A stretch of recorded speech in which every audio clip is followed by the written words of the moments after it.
What's up, boys and girls? How y'all out there doing this evening? I am Lee Black, the host of Real Talk for Real Men, and this is a live version of our show on Saturday. And so hopefully we might get the family, but we may end up preempting. But before I go there, welcome. If this is your first time tuning in, we air live on Wednesdays and Saturdays. And let me bring in my co-host from Memphis, Tennessee. What's going on, McMack? How you doing? I'm all right. What about you? I'm actually feeling good. I've been running some errands and I started drinking a little bit early, so I'm feeling no pain right about now. Shit, you sound like it. No, I'm just kidding. I'm in a look, it was absolutely gorgeous outside and running errands. I started drinking, because I went to a liquor store and this has become my favorite liquor store. They gave us free samples. And I was like, oh, this is just so freaking cool. So anyway, you know, I'm Did you here. try something new? I did. I did. Tell us. I What did did. you I try did. new? I bought it, but couldn't tell you. It's I bought a new whiskey, you Okay. know. Yeah, Okay. so again, I don't know the name of it, but I'm drinking it. And what it is, I went to QT and you know how you buy the freezy drinks or whatever the fuck you call them. Hmm. I end up pouring it in that. So I've been driving around getting toasty and shit. So feeling pretty good. So anyway, when I got to the house, I was putting shit away and fixing crabs, and it just made me another one. So it is what it is. Right.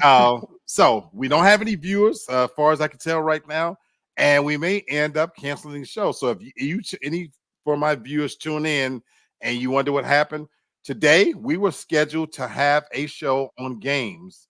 Hmm. We do have Hannah and Uh, Bert in the house. What's let's going on? argue. What's going on? What's going Be on, wet. brother?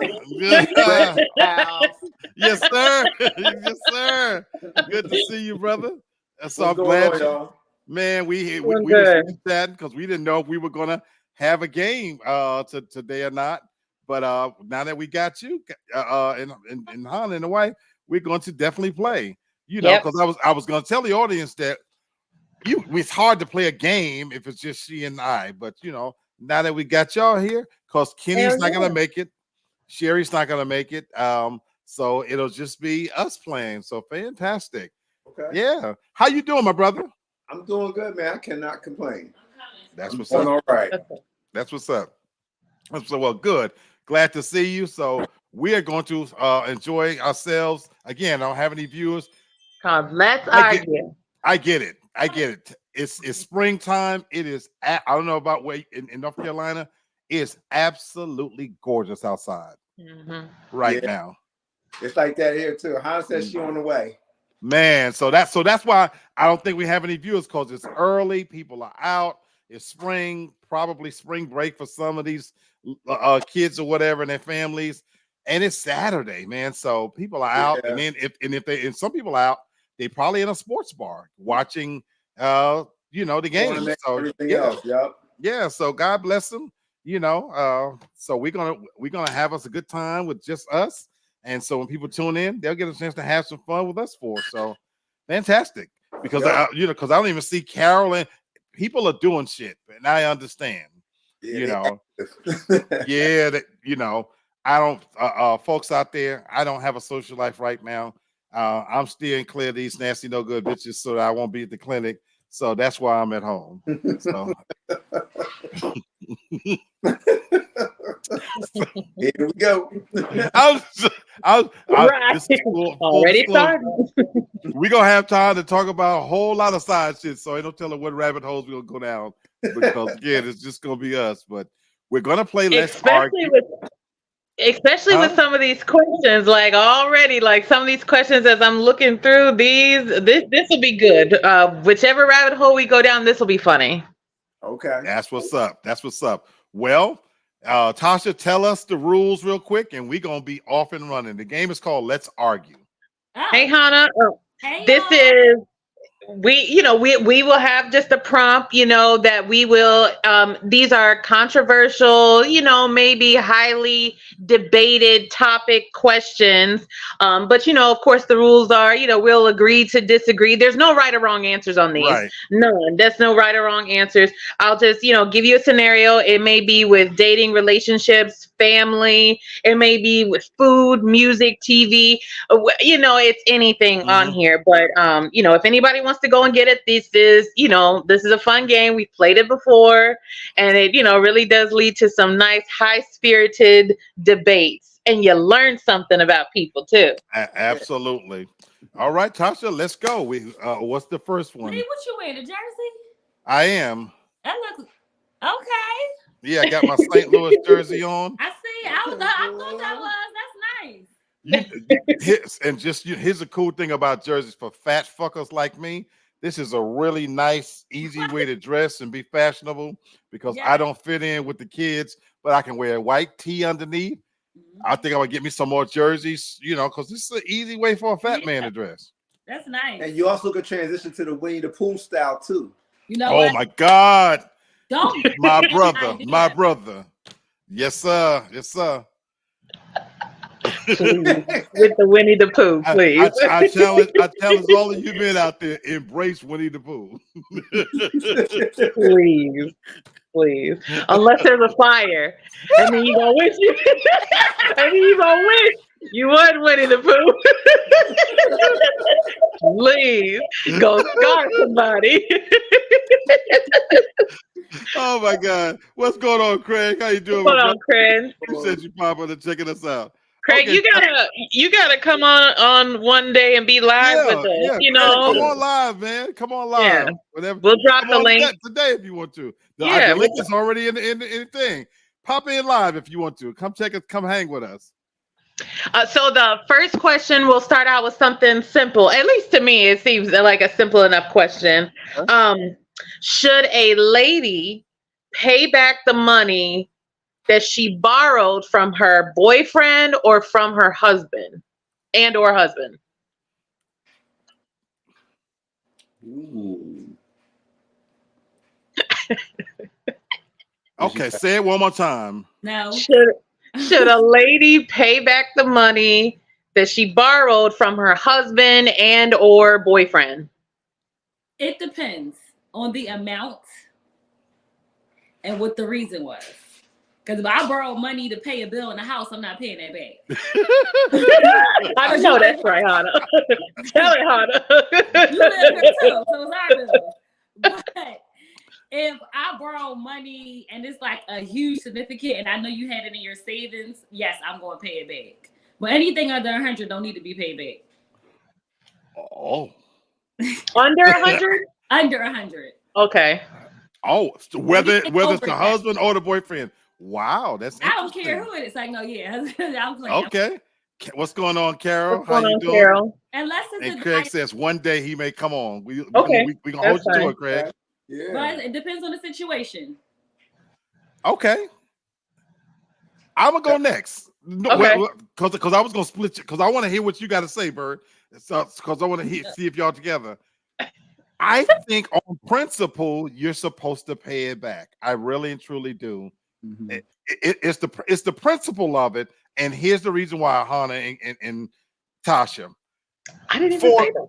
No, but I'm selecting y'all as women because Oh, you said okay. you said you learned something. For me, it could be a test. For me, it could be a test, and it will tell me how you view me for future loans or whatever. If I loan you something and you pay it back, my thing is the bank is open now, and my thing is you could get anything from me at any time. But if you don't, and you see me in that way, that oh damn, I guess fuck me then. You know what I'm saying? I may view it as such that oh damn, they felt like they didn't have to pay me back. So wife or girlfriend, it's the principle, and for me it could be a test. But because once you indicate that okay, hey, here's your money back, 9 times out of 10, you know what I'm gonna say? Keep it. But I need to know you were willing to pay it back. like That's that. for me. Okay. You Okay.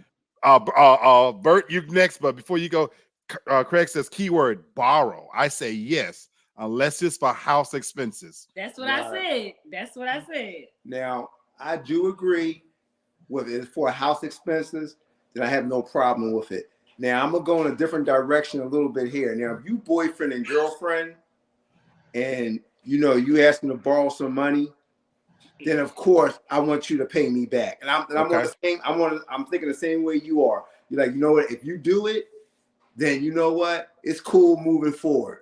Right. It's just something with a man, because to tell you the truth, 9 times out of 10, a lot of times we really don't care.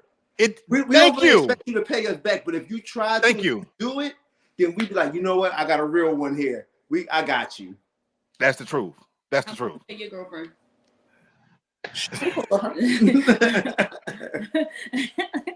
But if, according to what you're saying, you said girlfriend. So if it's wife, she don't have to pay it back.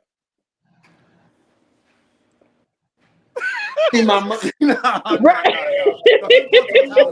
Most of the time, it's for house expenses, stuff like that. No, it's all one pot. You know what I'm saying? We trying to get things accomplished. Okay. And I get that, you know. You hear that? Right. That's why now I'm laughing at y'all, and y'all taking me back to when I was married. But okay. Yeah. Tasha, what you say on this one? If I don't use the word borrow, I'm not paying it back. If I don't use the word borrow, it's not a loan. Okay. Agree. That's true. Can I have So if I come to you and say, hey, I need, can you give me? I'm not paying it back. But if I say, hey, can I borrow some money? I respect that, but that's tricky. But that's real tricky. Yeah. Yeah. I respect. You're right, 1,000%. But it's real tricky because most times that's what a woman is going to say. She probably is not going to say borrow. When you think about it, she gonna say, "Well, baby, I need some money to do this, that, or the other." Yeah, and that's my thing. Like if I don't use those words, then my intention is not to pay it back. I'm going to say like, "Hey, I need such and such or whatever." Or do you have any? Do you have any extra, like a few dollars or something? I do my dad.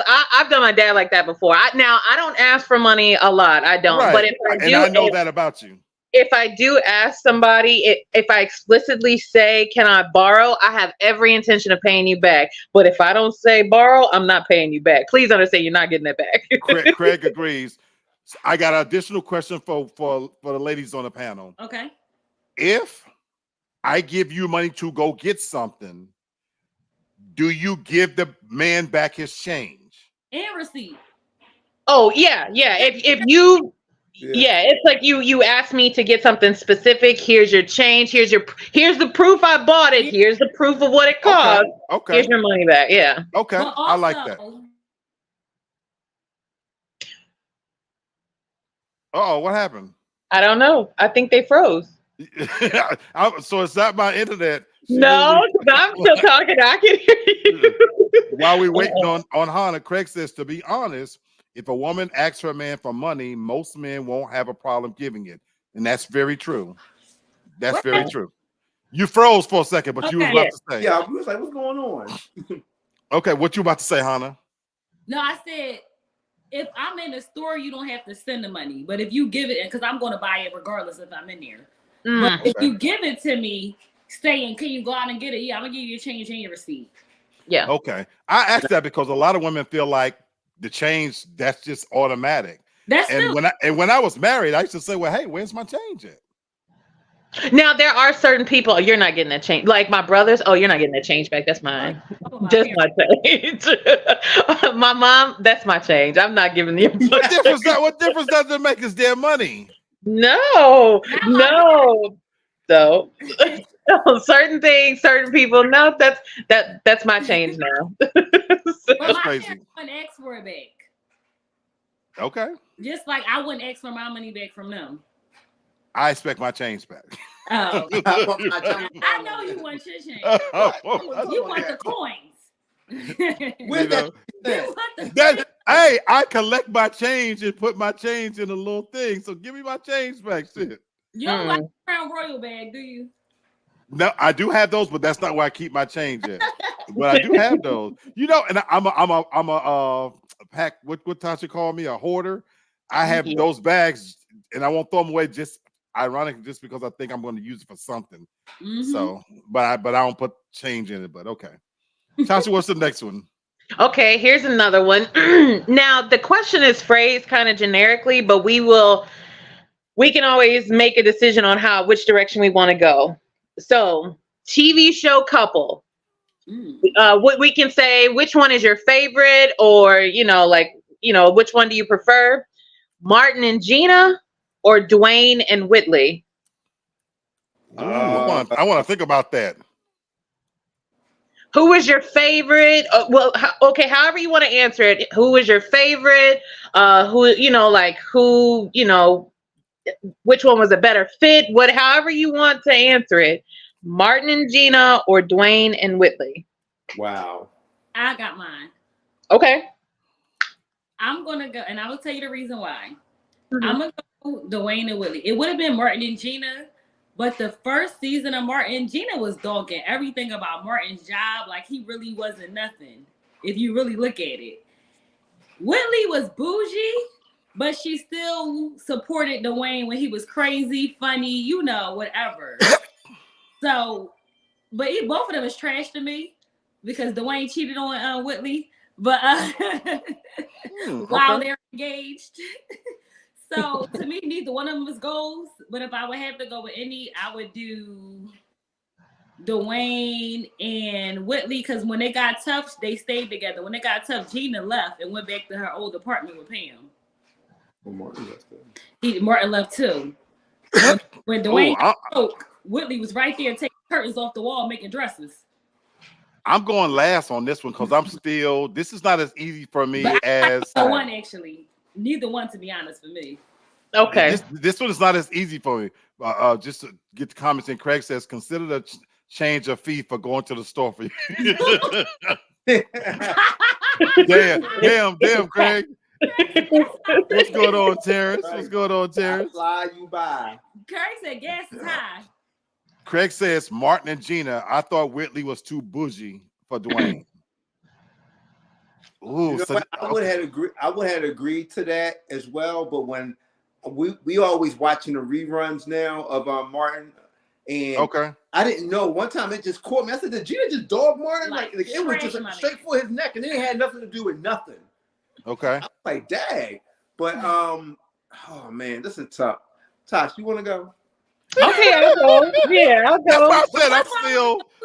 I'm still thinking. So for me, we can say, like a lot of positives for each one, but when it comes down to it, I will agree with Hannah. The way Dwayne and Whitley were, I want somebody like Dwayne for me. Somebody who loves me like unconditionally, that, just no matter how crazy, eccentric, no matter how out there, he accepted Whitley for who she was, and he knew who she was. Martin and Gina, they played too damn much for me. They played around too much with each other that sometimes they got a little too disrespectful. So, and then also there was like just certain things just with their relationship of certain, like between the two of them, certain instances that I'm just like, I just couldn't be in a relationship like that. So that's why for me, Dwayne and Whitley. You know what? And Dwayne knew how to check Whitley. He did. Respectfully. He didn't disrespect her, but he respectfully checked her and put her in her place. All that's true. I ain't disagree with nothing y'all said. Craig says Dwayne and Whitley did break up too, and they got back together. They did. So they did. So both of them broke up and got back together. Bert, who you say, bro? You know what? This is a hard one. The ladies are swaying me to the other side because I thought I had it all figured out. Martin and Gina were kind of toxic, in a way. Right. Toxic. Right. Yeah, they were. I mean, they didn't really hang and bang the way we thought they did. Martin dipped out because things wasn't going his way. Gina left too. You know, they used to get into some battles here and there that was crazy. That it really didn't have to go that far. Even with the Thomas Hearns one, what you doing up in the limo, Gina? You know, They had a lot of ego. And Martin following her over to remember the stripper. Right. That stripper ain't count. Pam got the stripper. Well, all that being said, I'm gonna go with Martin and Gina. I know you was. Why you said that speech? I love it. You know what's crazy? I felt like Pam had Martin back more than Gina. So that would have been a good. I think now those two would have been a good couple. I think so too. Pam and Martin. Pam and Martin would have been a and good. It always seemed like there was like an attraction too. Yes. And there was to me, I felt like there was an attraction that they didn't want to really cop to. So here's my problem. Okay. On the one hand, I'm leaning. I would be leaning towards Dwayne and Whitley. They seem to have the more mature relationship for me in some ways, and it was grounded in meeting at college, them going through those steps. I like what you said, Tasha, where he knew exactly who Whitney was and still fell in love with her. But here's my problem with that. It always felt like to me with Dwayne and Whitley, like she was the prize that he had to always live up to. And it makes me wonder if he lost his job, if he wasn't as successful, would she still be down for him in that way? Because to have a woman like Whitley, you have to always be on. So when I look at Martin and Gina, even though I love your word, Bert, they had a certain level of toxicity to it, but here's the plain truth. It was more grounded in the real relationships that people have in certain ways, to be honest with you, to where they also know who each other are. She's corporate, he's not. They are opposites, they attract. I think therein lies the tension and the toxicity. And yet, what do we see all the time? How opposites attract, and that they had a love for each other and an attraction for each other that to me was undeniable. That to me, in a long run, I wonder if they could make it last, because they saw each other through. She saw him for who he was, and even when he was down without a job and trying to find himself, she was still there. For that reason, I'm going to give the slight edge to Martin and Gina, because for me, it was grounded in more everyday real life shit. And I think she still was a ride or die for him. So for me, I'm going to give the edge to Martin and Gina. Craig says Martin and Pam did almost get together in Martin's dreams. That's right. They did. Mm-hmm. And Terrence says, I agree with Brother Beware. That's gonna be his name from you now already on. know. I was tempted to put it up tonight. Be Wet and Hannah. I wish you had them. I was about to, yo. Hey, ladies, I wanted to ask you this quick question before you move on. Okay. Who do y'all see yourself more relatable to? Is it Dwayne and them, or is it Martin? Oh, I was. Tasha, if I read you right, you said that's the kind of person you want somebody to love you, right? Yeah. So for me, I would pick Dwayne and Whitley. Okay. For me. So for me, in general, it would be Martin. Because Martin played too much. He would have then got cursed out. You know what's crazy, Tasha? In this instance, I think about people that you meet in college. I never met anybody in college that I was attracted to on that level. Really? Tasha, think about who I am. I like street women, so to speak. I like, and I know that's a poor way to put it. Yeah, I know what you mean. I used to jokingly say all the time, I'm attracted to a woman that drink out of a bottle. And a lot of people misunderstood what I meant by that. In many ways, believe it or not, viewers, I'm bougie. Tasha told me this just the other day. He's very bougie. Believe it or not. Oh, you are. We've been over there. We Okay. know. Okay. So believe it or not, viewers, I'm actually kind of bougie, believe it or not. With that said, I can't be with a woman that's bougie. I'm more attracted to a woman that's more ghetto. Oh. What about you? Bird, this is an interesting question that's for you. And I don't say I am because I'm not.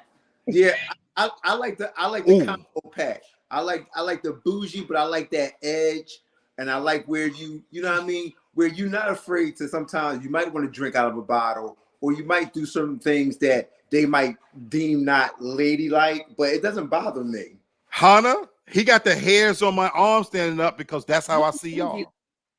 Who's bougie? You bougie as shit. Twice, y'all. You bougie, Hannah, you bougie as shit. Wait, what y'all say? You're bougie. Hannah, you bougie as shit. Bougie. But you the good bougie. That's my point. There's nothing wrong with that. That's it. Nothing wrong with that. No. Bert just made my point. Well, Bert what just makes made me my bougie? point. Oh, you bougie, sweetheart. Mm-hmm. I'm a Paul. Tasha, you on their side? Black, now, let me just say this. Black is only going to say you bougie because you know about charcuterie boards. So that's the only reason why he going to say you bougie. Well, I'm a caterer. Still though, I know you. Still gonna say you bougie. It is not just that you're a caterer. You actually use that shit. I know. Yeah. That you really prepare, bougie. I be looking at your little videos and the shit you be making. Regular folks don't make shit like that. You just as bougie as you can be. I'm a fraud. I'm just saying. That's okay, Hannah. I'm bougie too. I'm bougie too. There's nothing wrong with it. Tasha's absolutely. Craig says I like a classy woman who's a freak behind. So it's a good bougie that yes, you're educated and you're refined and you want things a certain way, but you can also drink fucking the cheapest wine and go hang out and do the coolest things. And Whitley is not going to do that. Hannah's not gonna do that. You saw her face when you said that. She's not gonna do that. I will go to the coolest places, but I'm not drinking the cheapest wine. But I will go I to get a it. dive bar. I get it. I get it. Dive bars. I get it. I get it. I will go to a dive bar any moment, play pool. But I'm not getting no headache for no cheap wine. So there you go. And I need a glass. I can't do plastic. That's my only thing. Damn. Yeah, you're bougie. Plastic is nasty. We were going good. Hannah, I'm drinking right now. My drink is made in a QT cup. I got whiskey and shit in this cup. It is just fine. I have an espresso martini in a glass. See? Bert got some nerve. Look at his glass. Darn it, Gina. That's cause hold on. That's because he lived with your ass, and that's what you have. So quite naturally, he gonna drink out of what you have. Yeah, you're right. You would drink out of a daggone mason jar. You ain't never. Thank you. Thank you. If I could. Ladies, men will fucking live in a box if we could, but we know the woman we with ain't gonna tolerate that shit. So we have a choice. No comment. Go ahead, Tasha. What's the next one? Okay, so this one is this one came up recently, like on social media, like recirculating. So, who should speak first? The person or people in the room, or the person or people walking into the room? Hold on, say that again. Who should speak first? The person or people that are already in the room, or the person or the people who are walking into the room? So I'll go by work etiquette. If I'm already in the room and I'm sitting at the desk and we have a meeting, usually the people that walk in say hello because they're kind of late. So like, hey, how are you? And introduce. So I feel like if you're already there and seated and you spoke when you came in, the people that walk in should say it first. Okay. Or maybe most of the times it's at the same time. Okay, but you can't cheat. So you're choosing. I won't cheat, but I feel like if I'm already in there seating, when you walk in, you should say hello. Hello, how are you? Because you're late.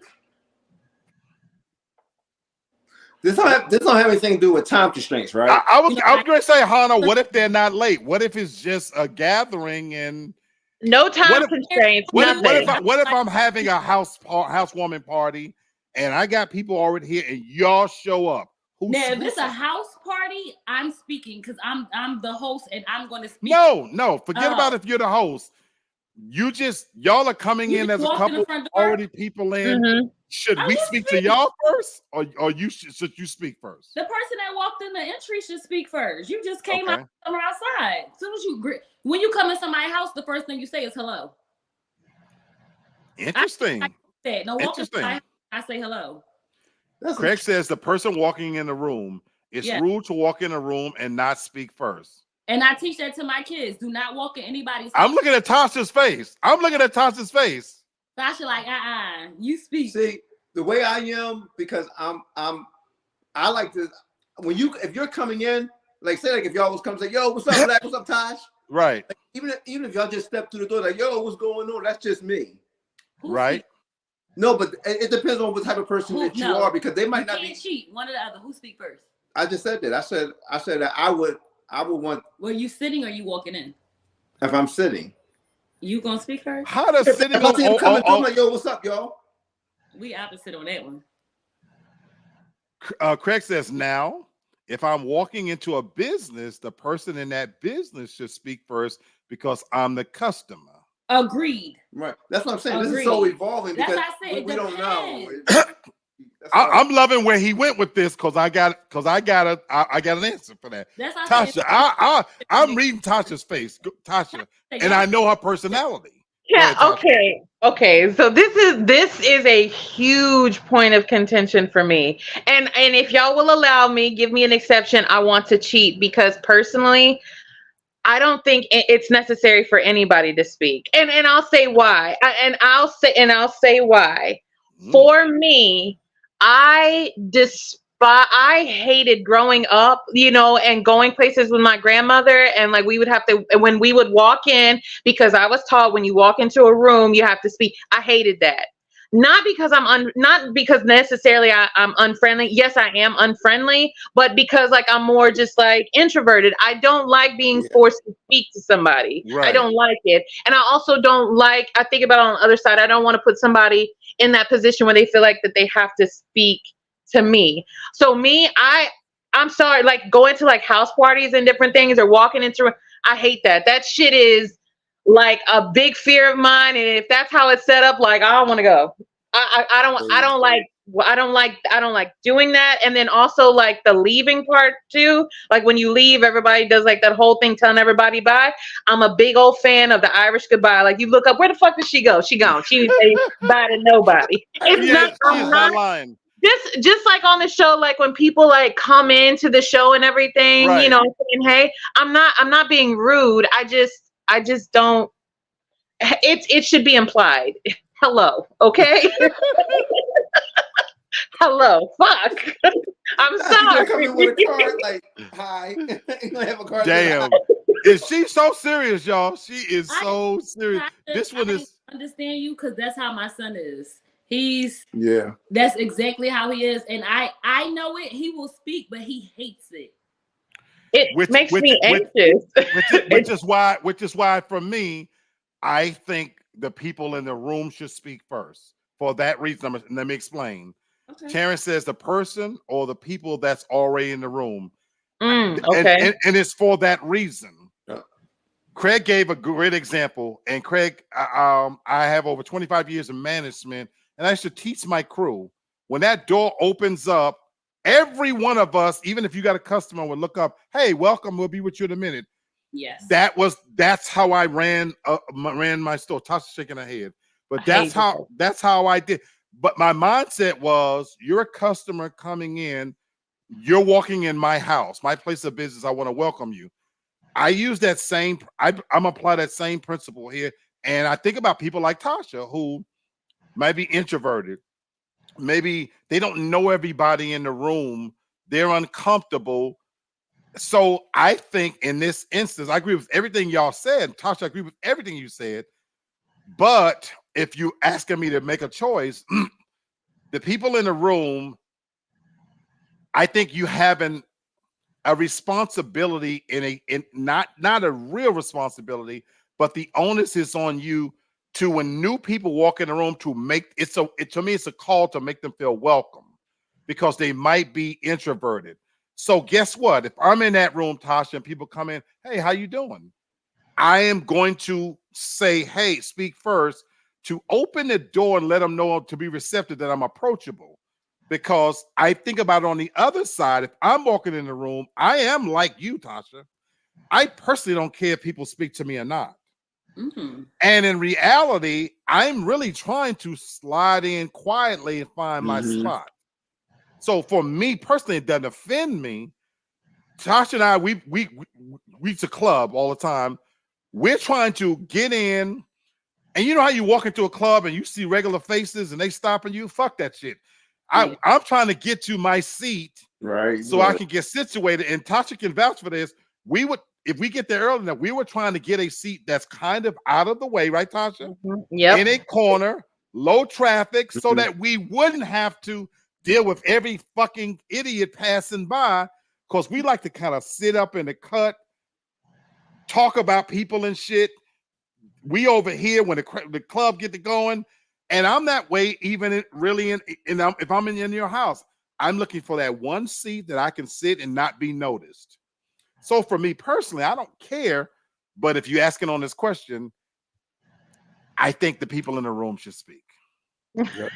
You Go ain't ahead, even gotta anybody. talk to me. You ain't even gotta talk to me. Act like I don't even exist. I Pretend like get you didn't it. even see I me. get it. I get it. I get it. I get it. But but when I think it through, I think about people who are shy, or because it's a real awkward thing when you at certain events and you don't know some. Do you know, to your point, Tasha, do you know there's some events I don't go to for that reason? Somebody might invite me and I'm thinking, I don't know anybody there. And being that I'm not physically going with the person who's invited me, I'm gonna have to walk in and be looking for them. And my thing is that awkward moment of, I don't know these motherfucking people, and a lot of times I don't go. So good question. Okay, so then let me ask this too. Because does that bother you specifically for work? When you were in an office, did you feel like that the people coming into the office that morning, your coworkers, did you feel like that they had to say good morning to you? No, not for me personally. But to answer that question, in a way, it's polite to say good morning to people. Okay, people, my shift, let's say if my shift is 10 to 7 or whatever, and a lot of people that's been there at 8 or whatever, guess what I did, Tasha, when I walked in? Soon as I walked in the office, good morning, everybody. I said it. To me, it's the professional thing to do. I know I'm looking at your fucking face because I know your ass. I work remote. Most of the time on my Slack channel, I don't even set that bitch to active. So See, so somebody got to Slack me on the side. Are you here? Yeah, I'm here. What's going on? What's up? Because I may not. I don't mean you a good morning. Number one, it's fucking morning. I don't mean good morning to you. I'm awake. Okay, it's not a good morning. Understand? Don't talk to me till about 1. Okay. Oh, Ooh. one. I feel her, but I feel her. See, Tasha, we talk about this all the time, but I play the game. Yeah.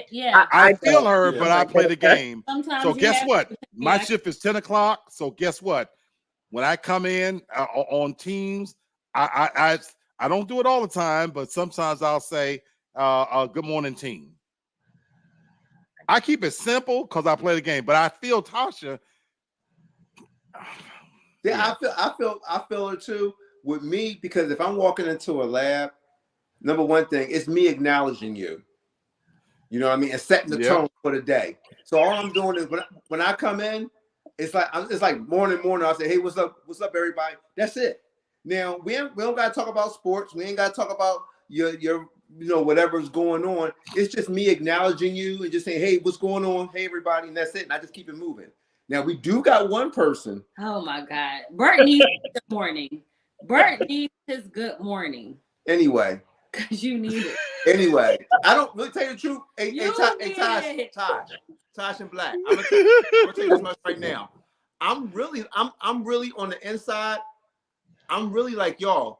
Because if you don't, no. You mean. If you don't say anything back, I'm not going to ever say anything ever again. And that's mean.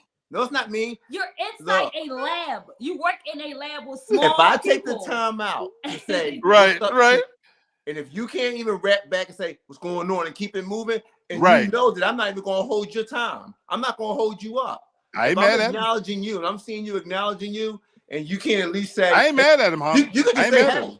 But if you don't say it, you won't hear people out of Bert every day. I'm mad at him. I ain't mad at him. I tried to explain to him, everyone is not a morning person. But they can speak, but they can speak.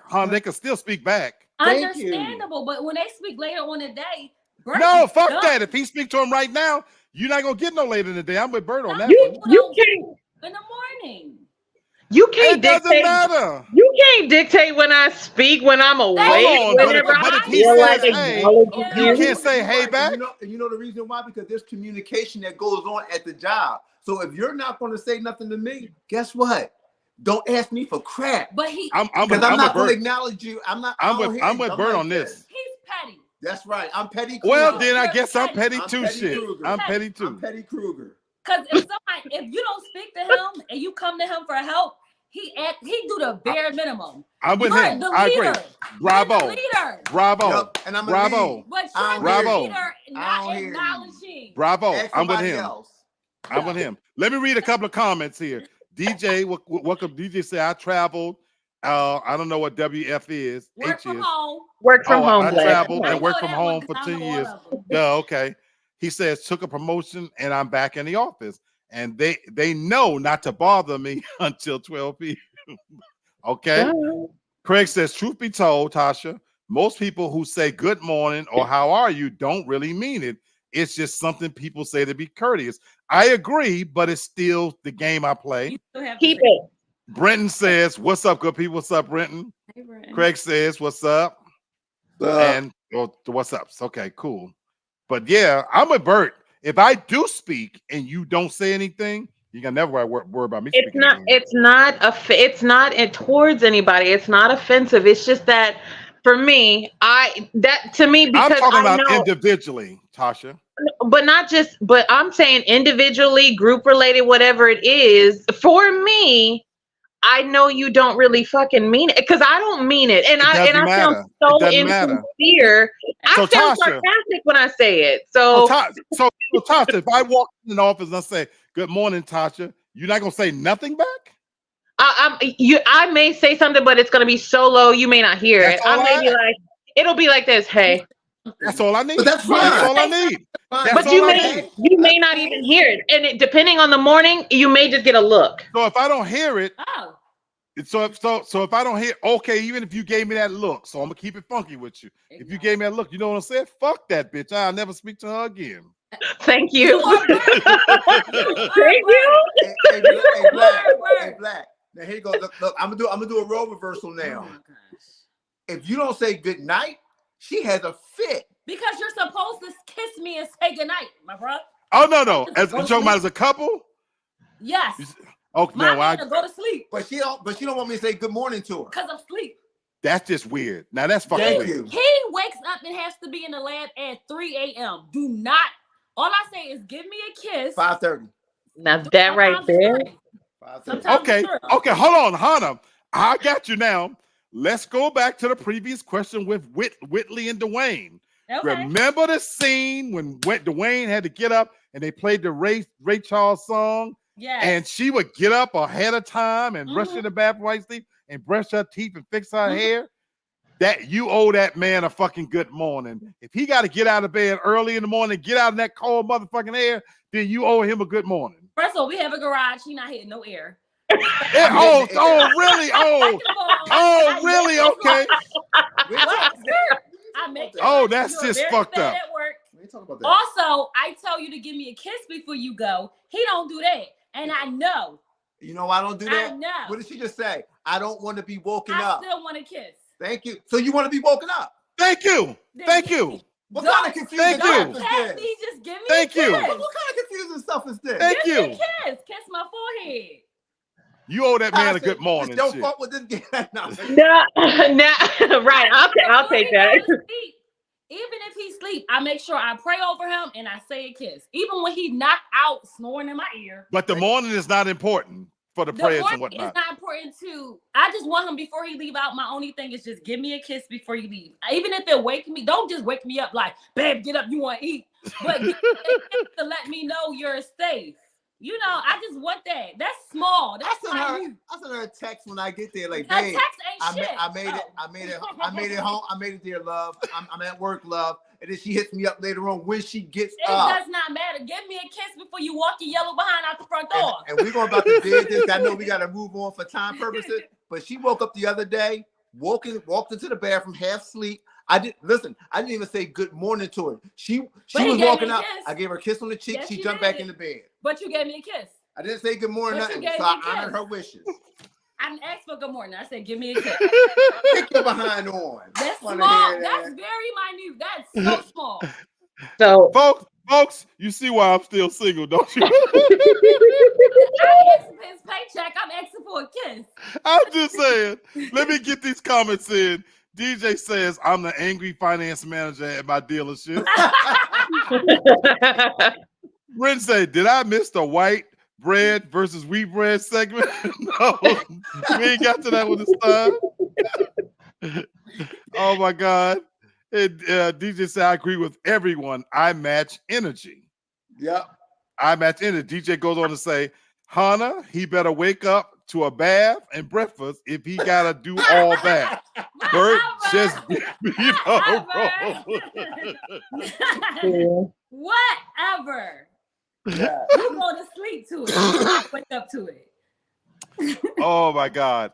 see, okay, so for the couple thing, for me, of course, don't wake me up. Like, just don't wake me. You don't even have to give me a kiss. It's implied. Okay, like we're here. Like in my mind, like we're here. Like it's fine. You know, I'm not mad. Don't talk to me in the morning. Even like in the morning time after like we, like leave or whatever. When me and my boyfriend, like when we would get up in the morning, we'd have to leave around the same time. You don't even have to give me a kiss. It's okay. Like you don't even have to talk to me. I got a serious question. I mean this all seriousness.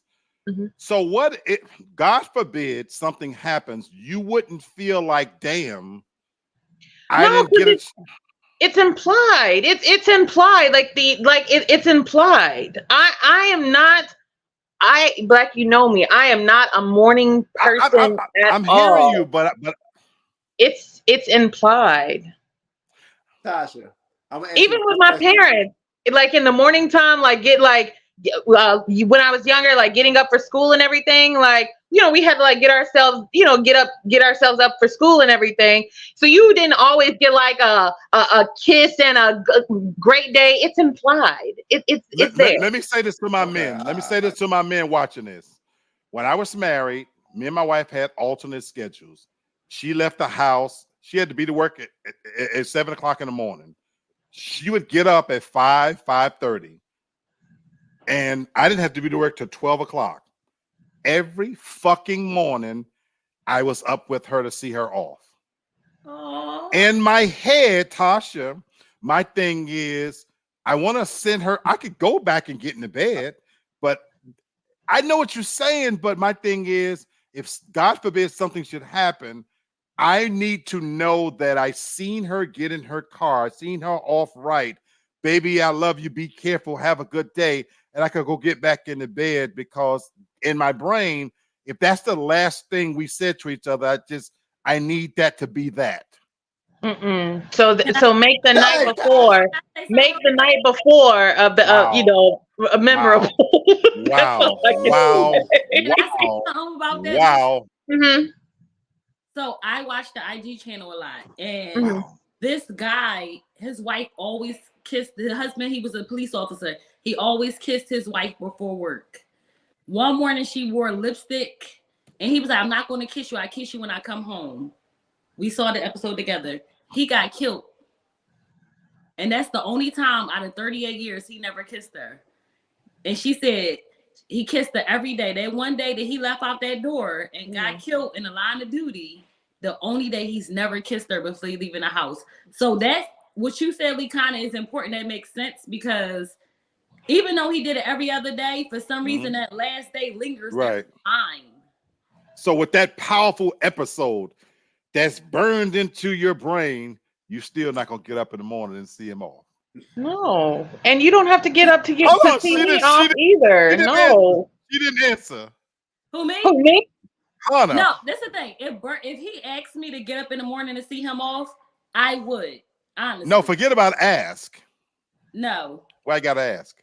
Thank you. Because 3 a.m. because when I get up, I get at 7, I get the kids ready, I make lunch. Like I'm just sending my kids out the front door. I carpool, I do lunch, I do everything in the morning. So, and it's weird. I can't go to sleep. Like I be up, he be asleep. It'd be so hard, even with school and everything, I'd be up. So when I go to sleep, I only, when you're supposed to get 8 hours, I might get 5, 4. I get it. So when I go to sleep, I actually need my sleep because I have to jump up and get in mom mode immediately. Lee, what she don't know, to tell you the truth, I catnap a lot of times, even when I fall asleep. She don't wait a minute, let me talk. One thing she don't know, a lot of times I'll wake up 2:30. Sometimes I'm up at 3. She just don't know it. I don't say anything. And a lot of times I don't even get as much Look at her sleep face. as required. Look at her face. See? Don't be snoring, dog. See? Okay. Look at her face. Yeah. DJ says that's what happened when you put that woman first. Ask Black and Jaheim how that works. I put him first. No, this is my thing. I think about it like this. If I had to be the one to be up first and and I'm getting up, I'm getting myself ready, and I see you getting up whenever I'm getting up, and I know you don't have to go back to bed. Please go back to bed. Yes. Please. I'm not saying that part, but I'm saying I'm up around. with you. But all I'm saying is I'm up with you to make sure I get to say those words. Baby, have a good day. I love you, blah, blah, blah. Not implied, Tasha, I'm not gonna imply that shit. I don't even need to hear you say it. Black, Just hey, Black, stay in the bed. The man should do that. And Black, before I leave, Fuck. room, I always turn back and I look at her. I get one more. I said kiss. Time out. Let me talk. Let me land. I turn back and I get one last glimpse, and then I close the door slightly and have it locked, and then I go ahead about my day. Now, yeah, she want that kiss, but I'm just doing that because of the fact that I don't want to wake you, and it's not like something like what she was talking about with the cop and the wife. Right. I always make sure I get my last glimpse of her before I leave. What is a glimpse? It's a lot. It's a lot. It's a lot. It's implied. I'm gonna start sleeping with the ward. It's implied. Tasha, get us another question. Yes. This shit is crazy. This shit is crazy. I love this segment. This is one of the That shit is crazy. Okay. So let's see here. Okay, here's a good one. This is related to music. This will be fun. Okay. Who is the bigger celebrity? Drake or Beyonce? Drake. That's easy. That's easy for me. Drake is trash. Dang. This shit has to make a choice. I didn't say if you liked him or his music. I'm saying like who is a bigger celebrity? Beyonce knows. Yeah, that's an easy one for me. It's Whether the you big like her or one. not, for some people, she is the greatest artist that ever lived. Oh, wait, no, I'm not saying that. Dave, no. I said for some people. Some people, yeah. I'm not in that camp. I'm not in that camp.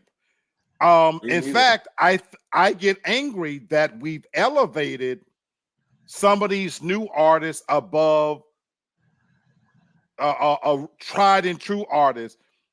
It bugs me, to be honest with you, that Beyonce and Taylor Swift are more decorated than Marvin Gaye and Stevie Wonder. And so on there, when you look at statistics, Beyonce is one of the most decorated persons ever Mm-hmm. in terms of Grammys. And so if somebody's never seen Michael Jackson or Whitney Houston or Mariah Carey, she's a greater artist. And that's just fucking not true. It's not. But for Beyonce fans, she has a fucking beehive that goes after other people if you say the wrong thing against this bitch. And in my opinion, I said it. In my opinion, Beyonce haven't made good music in over 7 fucking years. That bullshit she got out right now. Oh, yes, I said it. Look, Beyonce haven't made any real music in over 7 years. I'm sorry. We're not about to cuss on here. Hey. Now. Brent say whichever one slept with Diddy. Damn. The Diddy. They both did shit. Can't convince me that they Beyonce didn't. And yes, Hannah, Drake is trash. Thank you, Craig. But guess what? I would listen to Drake's music before I would listen to Beyonce's music. Why? That is true. He has better songs. He's trash. No. I'm curious how, because Drake has and had a very, very, very, very nice run right there. So take Drake when he was just right, but I'm saying take Drake when he was like popping shit out left and right, like you couldn't turn on the radio without hearing Drake. What is it about him, Hannah, that you're saying that is trash? Like what? Like what is about Wheelchair Jimmy is trash. Wow. I don't like nothing about this man. His fake accent, him hiding himself from the kids, whatever. I don't like nothing. He has no authenticity. He's not authentic. He is trash. His existence is trash. He's a trash human being. His raps is trash. Damn. His trash. His fake beard is trash. What the his fuck fake did he do that make him a trash everything human about being? him is trash.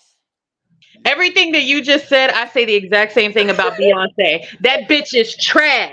That bitch ain't made good music since 2006. Fuck the last 7 years. Since 2006, that bitch ain't had a good album since Dangerously in Love. That bitch is trash. Them wigs is trash. That perfume is trash. That clothing line is trash. Them wigs is trash. Her kids, all of it. Her marriage, trash. Her husband, trash. Her fans, trash. All of them, trash. Tasha, the Beehive coming for that ass. Fuck that bitch. I don't give a fuck. Disrespect Beyonce.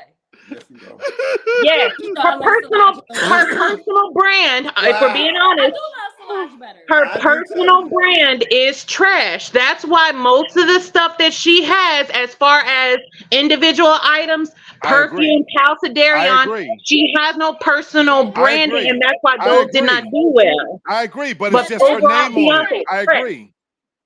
Tasha, her other brands are. I will admit that. I will never buy Darion and that, and I make my own hair oil, so I'm not putting that in my hair. However, if you go to a concert, it's very, very good.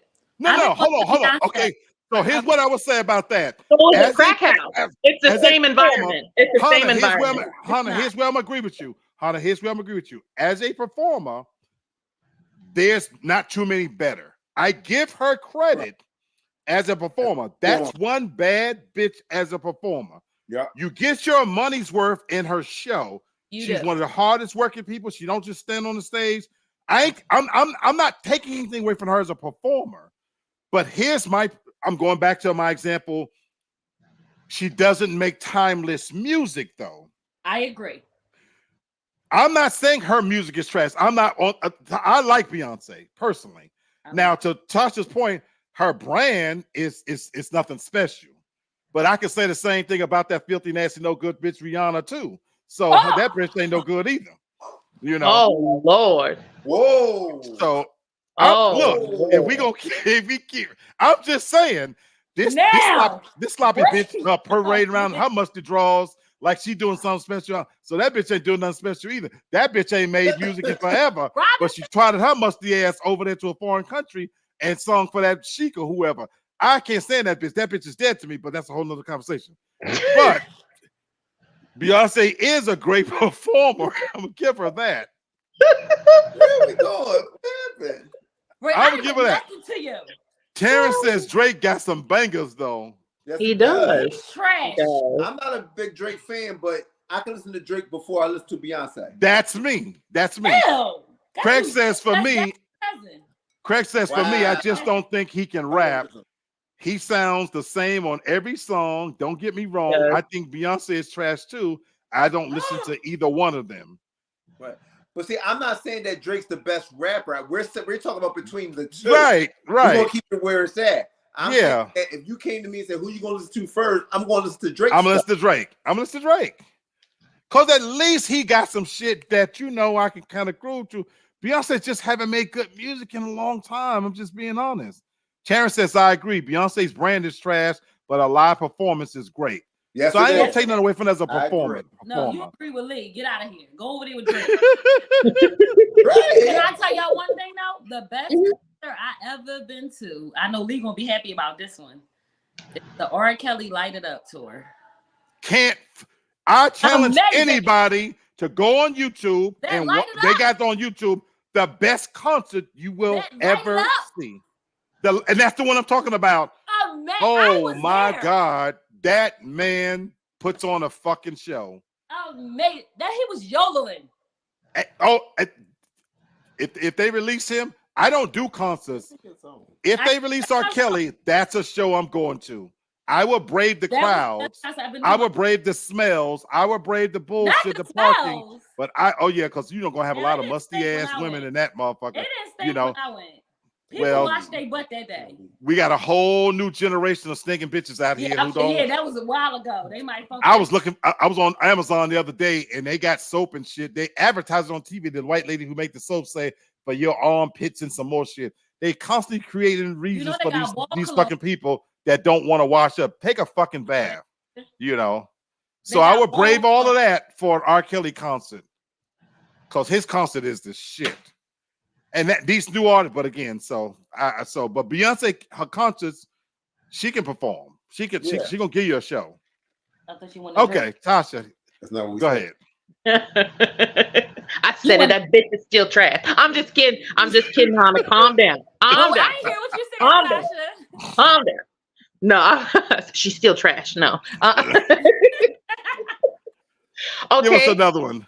Here we go. All right. If a waiter or a waitress has poor service, should you still tip them? That's easy for me. Easy for me. Yes, a low tip, but still yes.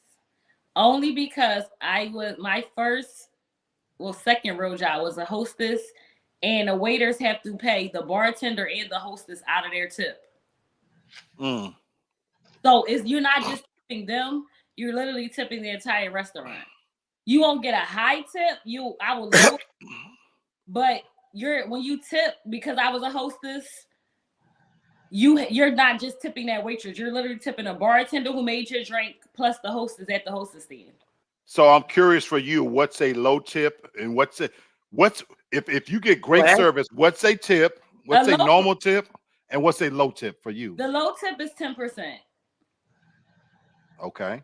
So let's say if you and Bert is out on a normal evening and y'all enjoying yourself, y'all have 3 to 4 drinks and the bill comes and it's $50. $60. Oh, we eating it. 3 drinks and food for $50. What we eating? Okay. Is that not normal when you're in a bar? That's a good deal. He's in a bar. That's a good deal. A bar, yeah. So that's the difference. Okay, so in a restaurant, right. I was only thinking sports bar. You're right. Okay, if you're in a restaurant and you're eating and drinking, so you and y'all eating and drinking, and so now I'm thinking about you and the kind of place that your husband would have to take you. God forgive me. I'll go anywhere. I'm not there. I will go anywhere. Okay. So let's say the bill is. Let's round it up. Let's say the bill is $100. You've eaten, you've drank, so you're tipping $10. That's a 10%. Hannah, you say no. What you tipping? Good service. Great service. No bad service. No. I want to hear good service first. Oh, okay. So good service when Bert pays 15 to 20%. when Bert pays, he always asks me to do the tip because he can't see. He refuses with his eyeglasses. But So what would you tip? I look at the receipt. 15-20%.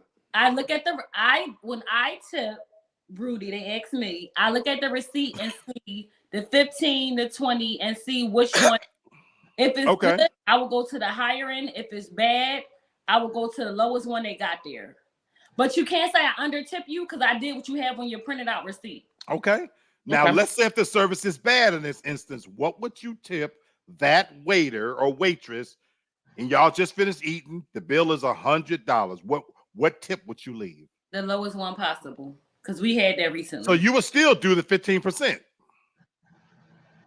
And we did that recently because to tell you the truth, it was something that she picked up on that I didn't pick up on. So it wasn't overtly rude. It was something that she scoped, and I was like, oh, I didn't know that. Okay. It was, and I don't know how he didn't say. I'll tell y'all. It was we went out for my birthday. The restaurant, the white people. No offense to your side, Tasha. The white people were next to me. It was their birthday. He brought everything out. Everyone acknowledged. Our waiter didn't acknowledge my birthday. He didn't say anything. Even the waiter, he made my food. I eat my steak. I eat my food medium. He eats his rare. They gave me rare food. The manager came out and approached me. Happy birthday. I'm so sorry. This and that. Our waiter was rude. I got a did I get a Cosmo or espresso martini? I think I got espresso martini. It took him 35 minutes just to bring my drink. Bert ordered his drink. It was there in 5 seconds. The guy next to him was a man that had his birthday. Rapid service. Bert wanted something. Rapid service. His food, rapid service. He didn't like you. It was, and I did nothing. And I'm being honest. Even though I tip you. But you still tipped, and you tipped 15%. I wasn't nasty. I wasn't rude. I wasn't nothing. But you tipped 15%. Yeah, I still tipped them. I tipped them 10%. It was 10 on that. 10%. 10%. Because it's never really 10, but it said 10, and he got 10. Oh, he wanted Bert. That's what that was. Ooh, no Diddy. What? No, hold on. And I'm not trying to be funny, but seriously, from what you just said, if there was a man at the other table, he was on it. Ooh. If he wanted a man. That's what it sounds like. Did the guy give you vibe of being? Yeah, he gave big zest. Oh, he wanted Bert. That's what that was. Oh, wow. But sir, you know what? If that's the case, I can honestly see why he took an instant disliking to you. But you still have to. Those real flaming feminine ones, they hate that girly girl woman. But you have to be courteous. You're in the line of service. I'm not saying you. I agree with you, but I'm saying I've been in situations where I've seen the real flaming ones that they will take one look at you as that bitch thinks she cute. Well, yeah.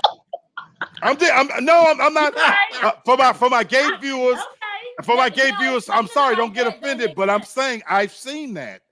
Okay. I've honestly seen that they will be friend quicker, like but a girly girl, a woman with feminine, got your body shape and everything. They look at y'all and go, that bitch thinks she cute.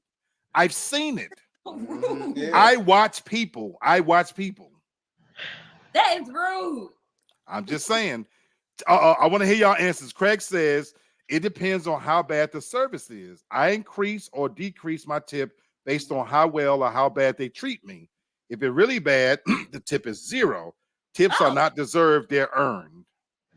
That's Bert. He will 0 tip somebody. That's why I got a tip because he is 0 you. I kind of know what Tasha. No, I don't know where she stand, but I know she believes in tipping. But where do you stand on this, Tasha? Even for bad service, mm-hmm. If it's okay, how bad the service? If it's somebody who's just not just attentive, not just as attentive or just on the ball. Use her example. It takes them 35 minutes to bring you a drink. You clearly see they're bringing other people's drinks out quicker than yours. They're ignoring you. They bring your food wrong. What do you do when it's tipped? So on that, you would still get a tip, just like a lower tip. But wow. But I will 0 tip you if we have an exchange. Okay. And if you get like an attitude with me, Okay. if you snap at me, or if I sense like there's some sort of like just a nasty tone, I will zero tip you. Okay. I will. So long as they don't say nothing and directly make it confrontational, even Yeah. if it's bad service, you still give them It's bad. some tip. You'll still get something. Yeah. Bert, Now, you zero tip motherfuckers, I assume.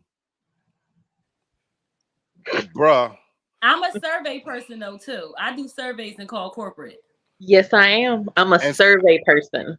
You might tip, but it would have to really escalate for me to do a survey. And I've done those when it escalates, but I'm worse than y'all. I don't tip. Oh. Yeah, at all. Yeah. Oh. no, I don't tip. You were.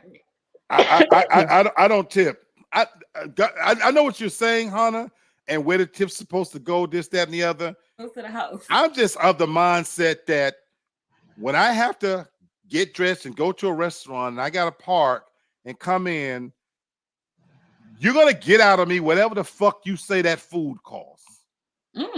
That's what the price is. I ain't there to pay your extra bills or no shit. That's the man. That's the management's. Look, if I don't give a fuck who serves it to me, he can be flaming, white, black. He be a midget. I don't give a fuck. It could be a head with a tray on it if you can get the food to me.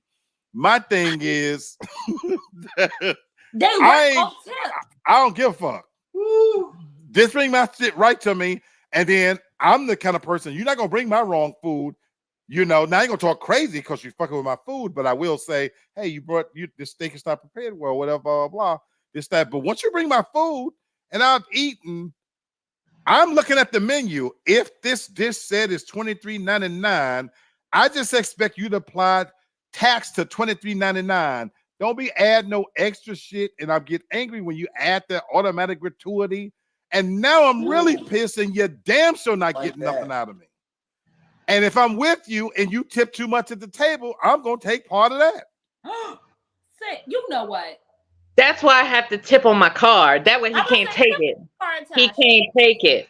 He can't take it if I tip on my card. With somebody that we done finished eating and they lay down $20, and if the $20, what the fuck are you doing? What? No. But waiters only make like I don't give a damn. Get a better job. When I was a hostess, they get like 14 cents or something. They work off of just tips. Find a better job then. I have to say, suck some dick on the side or do something. Shit, you know, if that's all you should be doing something different. No. Oh, I'll be throwing your plate on the ground. That's such an elitist answer, Black. Just make me clutch my pearls. See, you can't throw my food on the floor, Hannah, because you ain't gonna know I ain't gonna tip until after I've eaten. That's rude. And I ain't gonna come back there. I don't come back that often. I would tip extra if I was with you. Just because I know you not. Craig says, real example. Don't want to hear that. Craig says, real example. I went to a restaurant and had to seat myself. The server didn't speak when he took my order, and he never came back to see if I needed anything. Why would I tip him? That was a Wendy's, damn it. Get out the Wendy's. Craig, I'm just kidding. I'm kidding, Craig. I'm kidding. I'm kidding. Now, if I ever go to a restaurant like that, that will be the time I'm not, because I serve myself. I might as well check myself out at the market. Right. When I slipped, yeah. Bert hates this people. He refused to go back to this place because they had like slippery floor, and I always wear heels. I'm a hill girl. I literally slipped, and they didn't say, "Are you okay?" Now he won't go back. I don't blame him. They saw her. They saw me like, "Are you everything all right?" And sorry about that. They ain't say nothing. The entire floor was wet. I ain't give him not a penny. He didn't even give me the receipt to tip that night. He would not tip them people. I'll give you a tip. Be a better host. But usually he give me a receipt. He wouldn't give me the receipt. I'm with you. That's my tip. Don't drive drunk. Craig said it was McDonald's. Now, y'all stupid. Y'all stupid. Y'all stupid. When I go to Starbucks and they say you want a tip, I'm not tipping you for handing me my coffee out the window. Now that fast food food, I'm You not don't tipping at tip. fast food. Right, okay. Y'all tip the people. I Y'all used gotta to go pick it before you up. told me. I used to tip the people when I did pick up, but he was like, "Why you tipping? You going to pick it up?" So now I don't. Tasha, you do tip when they bring your food to you, right? What, like if I order something, Yeah, like yeah. like Uber Eats, Yeah, yeah, I do tip. Okay, yeah. But Now, I do delivery. But if yeah, we get into it, like the last time I ordered something, me and the lady, like we got into it tough. I was on, I I said, was, "Bitch, I, bring me my fucking I was on the food," phone with Tasha. Tasha, what I was on the happened? phone with Tasha. because Tasha, man. she wouldn't just follow the number one, she wouldn't follow the instructions, and then two, she wouldn't follow her own fucking GPS. She wanted me to stay on the phone with her to tell her how to get to my place. If I can see the map, I know you can see it. Bring me my fucking food. Yeah. I show gay a fat zero. I changed it to a fat zero. that's different. But I don't tip. I'm not a tipper. Food and stuff. I'm not tipping you. Thank God when I do go to a restaurant, I'm usually in a group with people because I don't go that often, and they tip because I don't tip. I'm not a tipper. Ever? Now, what if it's just a date? Do you tip on a date? It doesn't. No, it wouldn't he matter. doesn't tip. It wouldn't You matter. don't tip on a date? He It doesn't wouldn't. tip. It wouldn't matter. I don't tip. Do you tip your barber? Black does his own hair. Right. When Jesus. there was a time when I had to get my goatee done. No, shit. I'm You don't already tip paying the just to get my person? goatee done. No, I'm going there for the conversation. Do you When I used to go to strip clubs, He doesn't tip. I don't tip even at strip clubs. Oh, You make me pay. Hold on, you make me pay $10 or $15 to get in. If I order a beer, you're charging me $7 or some shit for a beer. Now you want me to tip these pussies, and I'm looking at the same thing everybody else looking at. Don't even try to go there. you don't believe in tipping? I wanted him to go to a strip club. He said he don't want to tip them. You tip them. It's Not art. me. I Not don't. me. They gotta I climb don't. up the pole. I'm not giving out money for fantasies. Thank you. So what? They Thank do a you. lot. They go up a valley. Hunter, I That's said why right. I don't Hunter, I go. said right up front. I don't go. I don't go. So to the club, if you she ain't gotta cracked worry that about pussy that. open and another man is rubbing, I'm looking at just the You same gotta way he tip looking. them. I ain't tipping What? shit. It's art. And I when give a if tip, I you ain't gotta do sitting right up better. front and you sitting in the booth and they come over, don't sit your stinking wet pussy They don't on my put you up. clothes because I don't want no pussy juice on my On your jeans. shirt Yeah, and no. everything. You got And snake then, going down. Can we I go will to the tip. back? When I used to go to, I had a membership to 2 different straight joints. Where we can go to the back A and stuff. membership. Yeah, so I love strip clubs, You but I know ain't that tipping Not tipping. because again, tipping a strip clubs to me is keeping a lot of motherfuckers from choking a bitch. To be honest with you, but that's just my mindset. What? But you go in strip clubs to get your cum stuff down. But when they was like, well, let's go into the back room. No, baby, what I want to do to you gonna take a whole lot more than that back room. Oh So my now, God. what time do you get off? Now, if we close at 3. You come to my place, take a good hot bath. I got cup of soup. I got chicken. I pour you a drink. Beat that pussy on. Damn chicken. Where's the cheddar? Always feed strippers Damn chicken. Always feed them bitches chicken. You gotta pat that stomach for all the liquor and cum you're gonna put inside of their You gut. in Atlanta. Oh, Shit. You're in Georgia, and you not tipping them. I do not tip. I do not tip. Jeez. And if you come here, I don't need to pay for the pussy because you're drinking my liquor, eating my chicken, and then taking advantage of my beautiful ceiling fan in my ear. What the fuck I'm gonna tip you for? That ain't no tip. You get a good hot bath out of it. Tasha face. Tasha like he ain't tipping. I don't tip. He don't tip. He don't tip. Mm-mm. I believe in tipping. You know why too? I'm a caterer, and every time I cater, I never ask. He say I lowball myself. I do lowball. That's different. That's but I always different. get tips. That's different. If you're preparing my food for an event and you're phenomenal, not only will I tip in that instance, I'm going to recommend you to somebody else. Okay, so it depends. But I ain't going to no restaurant. That's your job, in my opinion. Oh, so Terrence, I agree. No tips at the strip club. Why are Thank you you, there Terrence. if you're not tipping? They're providing a service to keep murderers and rapists at bay. They're keeping me from taking it. Without strip clubs, there's many a day I would have took that pussy whether you wouldn't have gave it to me or not. Oh. All right. All right. Then you're gonna be tipping something else, you think, with that thought process. Okay, so then I have a question for guys. I have a question for the guys. The guys that do go to like the barber shops, do you guys tip your barbers? I don't tip the owner. Your barber is the owner. You You don't tip the barber. Because he already getting money from the other barber, from the rent, from the chairs and You stuff still like got. that. You don't tip him. Huh? When he cut Lamar hair, I tip him. You know how much haircuts cost, Tasha? Yeah, but Like I'm $80. Do you know how much this bob costs? $185. Oh, Lord. Lord. and you tipped, right, Craig honey? says yes. And Craig I says tipped. yes. You tip too? She had to cut it. It was more to cut. If you're My hair is orange. She had to How dye often it do you black. have to get that? How often do you have to get that? I went today. I go every. How long I went? 2 weeks. 2 weeks. 3 weeks ago. I can't afford no woman. 3 weeks. Oh, this is the thing. And Bert is my witness. I Bert is can't my afford no witness. woman. I pay for my own maintenance. It's still coming out of his pocket too. No, I work my own money. It's still no. It's our money, no. But it's my job. Oh, I'm so glad you said that. I'm so It's glad you my said job. that. Ain't that a bitch? It's my job.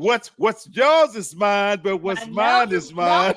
With his paycheck, I work his so I can paycheck. pay for this. It's still coming out of the family's fund. Well, I can't look raggedy. I I'm not saying you should. I'm Yeah, not but- saying you should, but I only ask how often you go. 2 weeks. When he take his glimpse in the morning, do you want me looking like this, or do you want me looking like this? When you take your glimpse without the kiss, you better look what you see. Cause you know why? I had my maintenance before him, and I'm not gonna be raggedy. Fellas, because I'm married. I cannot afford a woman. I know I cannot afford a 185 for woman. one bob. I cannot afford a woman. I In don't know. I 2024, wear braids. I can't afford a woman. I can't afford them. Okay, so Hannah, so you don't tip go when you all get the your hair time. done. Oh, I'm sorry, Todd. What'd you say? I was gonna say, so you tip when you get your hair done. You tip when you get your nails done, right? Do you go and get like facials and waxes and stuff? Yeah, I get waxed. Do you tip on those services too? I better you down there. Okay. Now, Okay. I don't tip. Now, my facial, I don't tip because I do my own. I have a steamer in my house. I have everything I do. I have a steamer for my face. I have exfoliating. I have chemical pills. I do it all myself. I do his face too. He don't tip me when I do your face. Where's DJ in these comments when I need him? Because I'm gonna tell you right now. When I do birth face, he don't tip me. I exfoliate you, and I hate feet. And I rub your feet. Girl. Terrence said I don't tip barbers. I cut my own hair. Where You DJ tip adding your these barber. comments? I said I'll tip a barber, but I won't tip the owner. He can't help. He's the owner. Well, guess All what? I'm saying is, listen to all the shit that you get done, your maintenance. When that man walk in with a pair of new J's, you better not say nothing. Who brought your last Jordans?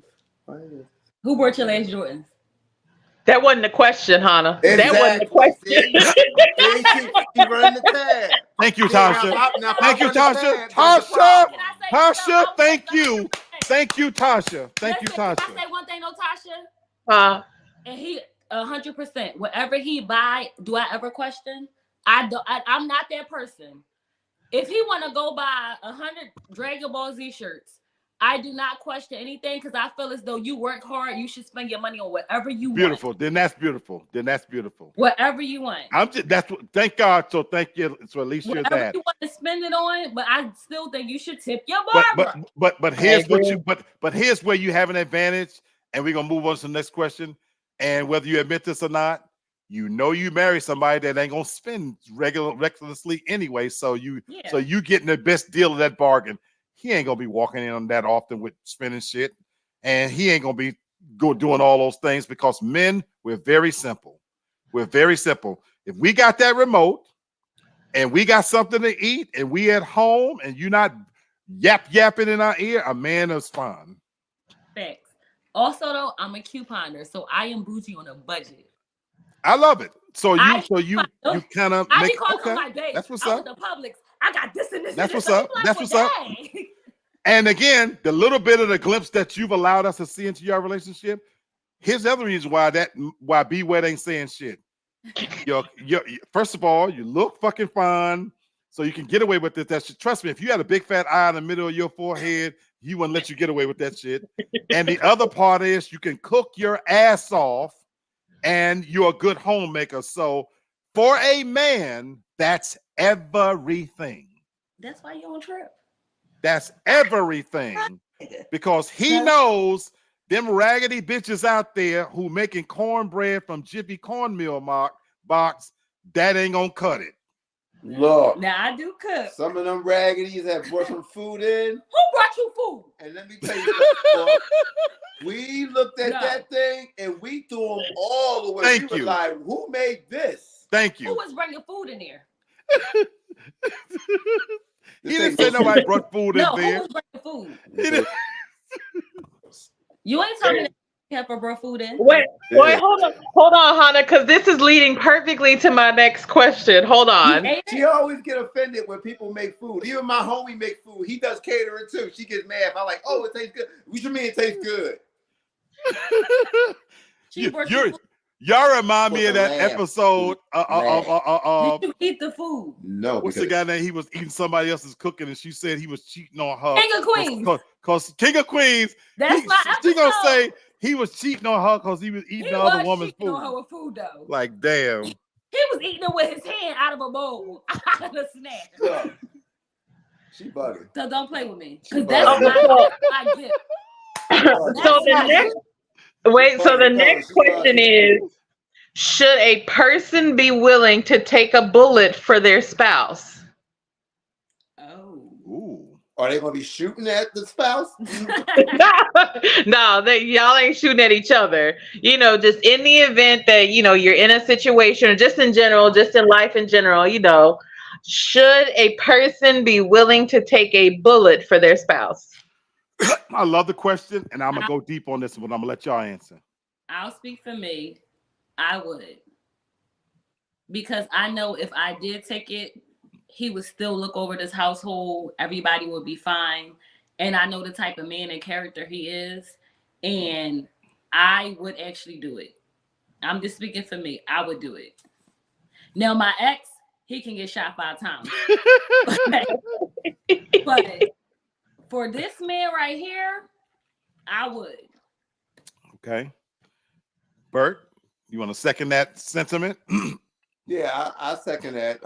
And that's the road I was gonna go down. Like, I love her that much where I would take that bullet, but I know she would look out for me and mine. Right. Even down to my parents, she would look out for them. That's what's up. That's what's up. They're That's what's up. Mm-hmm. That's what's up. That's man, I can always say y'all give me hope. Terrence says true statement, Black. Okay. Tasha, we're not married. So I said that. Well, would I take? Of course, I'd take a bullet for you. Of course, I would. But I wouldn't mean it like for us as friends. Oh, But a spouse and man. But okay, I'm glad you know what? Hold on. I got a moment now though. That she said that. Yeah. I need y'all to understand why this is. It'll get no more serious than this. Why that's my best friend on this planet. I need y'all to understand why that's. We don't always agree on things. That's right. That's true. We are very different. We're going on vacation together in September, but I want you guys, people, to understand that's why that's my best friend on this earth. That I tell every fucking thing. She says I have diarrhea of the mouth because she has to hear all of my shit. But that's why that's my best friend. Now I'd probably shoot his ass too. So now just be very clear. We probably shoot. That's the truth. Well, we got balance. So a lot of people say they got friends, and a lot of friends wouldn't do that for each other. Now that is very true. I wouldn't do that. I wouldn't do that for everybody. Like for me, I wouldn't do that for everybody. I'm talking about. And I wouldn't do it for everybody either. Exactly. Craig says, as a man, you have to protect your woman. So yes, but if you can save us both, I'm gonna try not to get shot first. Absolutely. Terrence say yes, he would take a bullet for his spouse. He says depending on the circumstances. Okay, now Tasha, I was gonna let you go for a spouse. Now, yes, I would take a bullet for my spouse, but to the last point right there, depending on the circumstances, if it's some shit that you created, if it's a situation that you created, no, you got to take that ass. You got to take that shot. That's on you. Yeah. So. That's where I wanted to go. That Yeah. when you say that statement, it sounds great on its surface, but hopefully you have somebody that's not going to put you in a situation unnecessarily. Because if you got a man or a woman that's out there creating trouble, running their mouth and this, that, and the other, come on now, you can get your man's ass beat, by going in some place, talk, my man will do this and that. So hopefully you got a level-headed woman that would put me in that situation. But on the surface, yes, if I'm gonna protect my wife for sure. And to Tasha's point, I wanted to go there with it. People I love, it's a scary thing, believe it or not, going out with people you love, because I actually think about that. Tasha can vouch for this. Yeah. When I'm out with friends, amidst the drinking, amidst the kicking it, people may not know, but I'm always thinking about everybody's safety. Yeah. And it's a very, it's taxing. It's oh, Bert, it's a heavy burden. Yeah. Sometimes when you're out with a large group of people you love, because you're praying in the back of your mind, I hope nobody don't do anything to them. I hope so. Even if it's not my woman, I could be out with you guys and I'm thinking all the time, please don't let them touch his wife the wrong way, because now I gotta get in it. Notice what I'm saying. I gotta get in it. I don't have a choice. This is the way my brain works. If Hannah's dancing on a dance floor and somebody does something wrong, I gotta go, regardless, that's my friend. And so that's it's very stressful sometimes when you out at a restaurant, going to a movies, this and that, and you out with people you love, because you're hoping that nothing stupid jumps off. And Tasha can vouch for this. When we've been in situations where when you can kind of see shit ratcheting up, you look over and you say, y'all ready to go? There's a big trend on TikTok of women that are doing videos like that, where they or like couples do videos where they'll show like they're walking through like a store, a mall or something, and the woman's like, she'll say, well, this is what goes through my mind, like when I'm with my man, and it's some fun loving song, she's just in her own little world, just making my way downtown, but then like it shows the guy's perspective, and he's constantly like looking around like, okay, I see these over here, these over here. I'm sorry, I've never put my guard down like that. I'm constantly like looking at people like this sideways. But maybe I think too, maybe it's the city that I'm in, that you got to keep your head on the swivel here. You have to. So what's the first thing I said to you though, Tasha, when we met? Tasha, you're like a guy. Oh well, yeah. And that's how I can't go to a restaurant correctly, because when we go, I got to be seated a certain way because I need to see who's coming in and what's going on. It's like absolutely. It's like I enjoy myself, but I can't. Even if we go to a club or something like that, I still got to keep the position. I'm sitting there like it's a heavy responsibility. Like a robot. She going to the bathroom. I'm cutting through everybody and seeing who might be trying to go into the bathroom, and it's crazy. If people only knew. Remember I said about going to a club, I'm trying to get to a seat. We're trying to position ourselves to where I can scope the whole club and see who. That's why I don't like people walking behind me. I don't want to be in a situation because of what you just said, Bert. So whoever's with me, I'm watching their drinks, I'm watching the table. And when how ladies get up, they go out on the dance floor.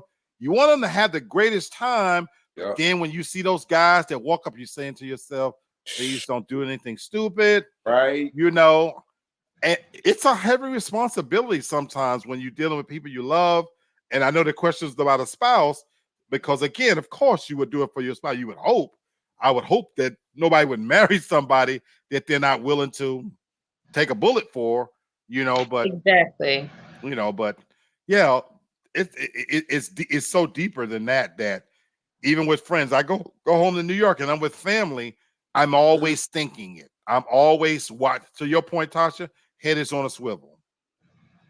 on the most innocent things. If you're on a train, if you're on a bus, you're watching everybody that come in. I hope they don't do nothing stupid.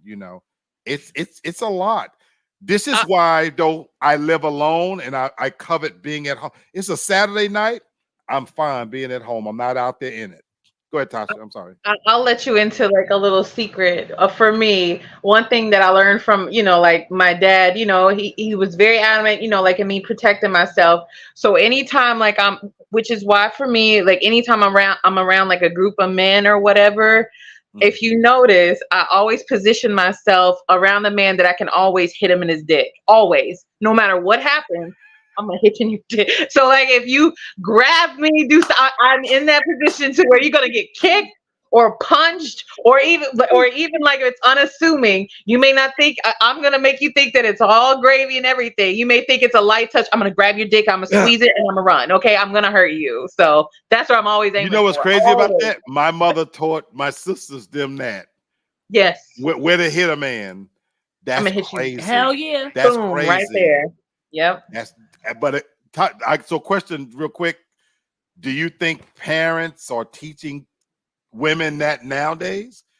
No. Oh, Hannah says you Oh teaching your well, Hana kids. is. My daughter is 12 and 5'4" already. I teach my daughter how to defend I love it. herself. I love it. Where I to love it. aim, where to hit. My I brother used love to it. be a boxer, like a professional. He had to Right. register his hands. I love it. So how he taught me how to fight to defend myself if a man came against me Right. is how I teach my daughter. I love Because it. if anything happened, and I've been through domestic violence and had to Right. defend myself. Right. So I never want that for her. So yes, I don't want you to start anything, but you will protect yourself at all costs. Now, if she not able to carry, if she was, she'd be having one. However, she has a baseball bat. If something happened, you better aim for the knee, aim That's for what my the mother nose, told Sherry aim them. for the cooch. I made for the dick. That's Cooch what my too mother if it's a woman. told I don't Sherry them. care. I was there telling. But to Tasha's point, I don't think Hannah parents are teaching, They're They're not. not. and so They're not. that's just Wait, sad. it went really down. I got to turn it up 1 minute, y'all. I can't hear y'all. Okay, yeah, this is sad. Tasha, give us one more. Okay. Oh, just one more. Okay. Well, Let's see no. here. Well, I didn't know if y'all wanted to go. I ain't got shit to do. Let's see. Okay, this should be a good one. I don't think that we did this one last time. A person cheats on their spouse, right? They cheat on their Okay, spouse okay. with their spouse's best friend. Who should they be mad at? The one who I had papers on. Hold on. Give me that again. Okay, so you cheat on your wife. Black, you're married, okay? You cheat on your wife with your wife's best friend. Okay. Who should your wife be more mad at? Like you or their best friend? Or even like the other way around. You're married, your wife cheats on you with your best friend. Who would you be more mad at? Your wife or your best friend? Hmm. Yeah, we kind of went into that last time. For Yeah, me, because last time we did the mom, like your best friend sleeps with your mom. Yeah. right. So for me, it's my spouse. Okay. It's for me, it's my spouse. Um, I know last time we kind of talked about a best friend, this, that, and the other. This is a simple one for me in this sense. And I've said this before. I don't think we pick someone that nobody else finds attractive. True. With that said, if I got best friends, they're male friends, my expectation is they're going to find my wife, woman, girlfriend attractive too. Mm-hmm. Now, of course, you don't expect them to cross that line. But the line itself, it's my wife's or girlfriend's responsibility to hold that line. And I'm going to hold her more responsible when that line is crossed. Because if I'm committed to you and you're my girlfriend, you're my wife, especially if you're my wife, something has gone horribly wrong for it to cross that line.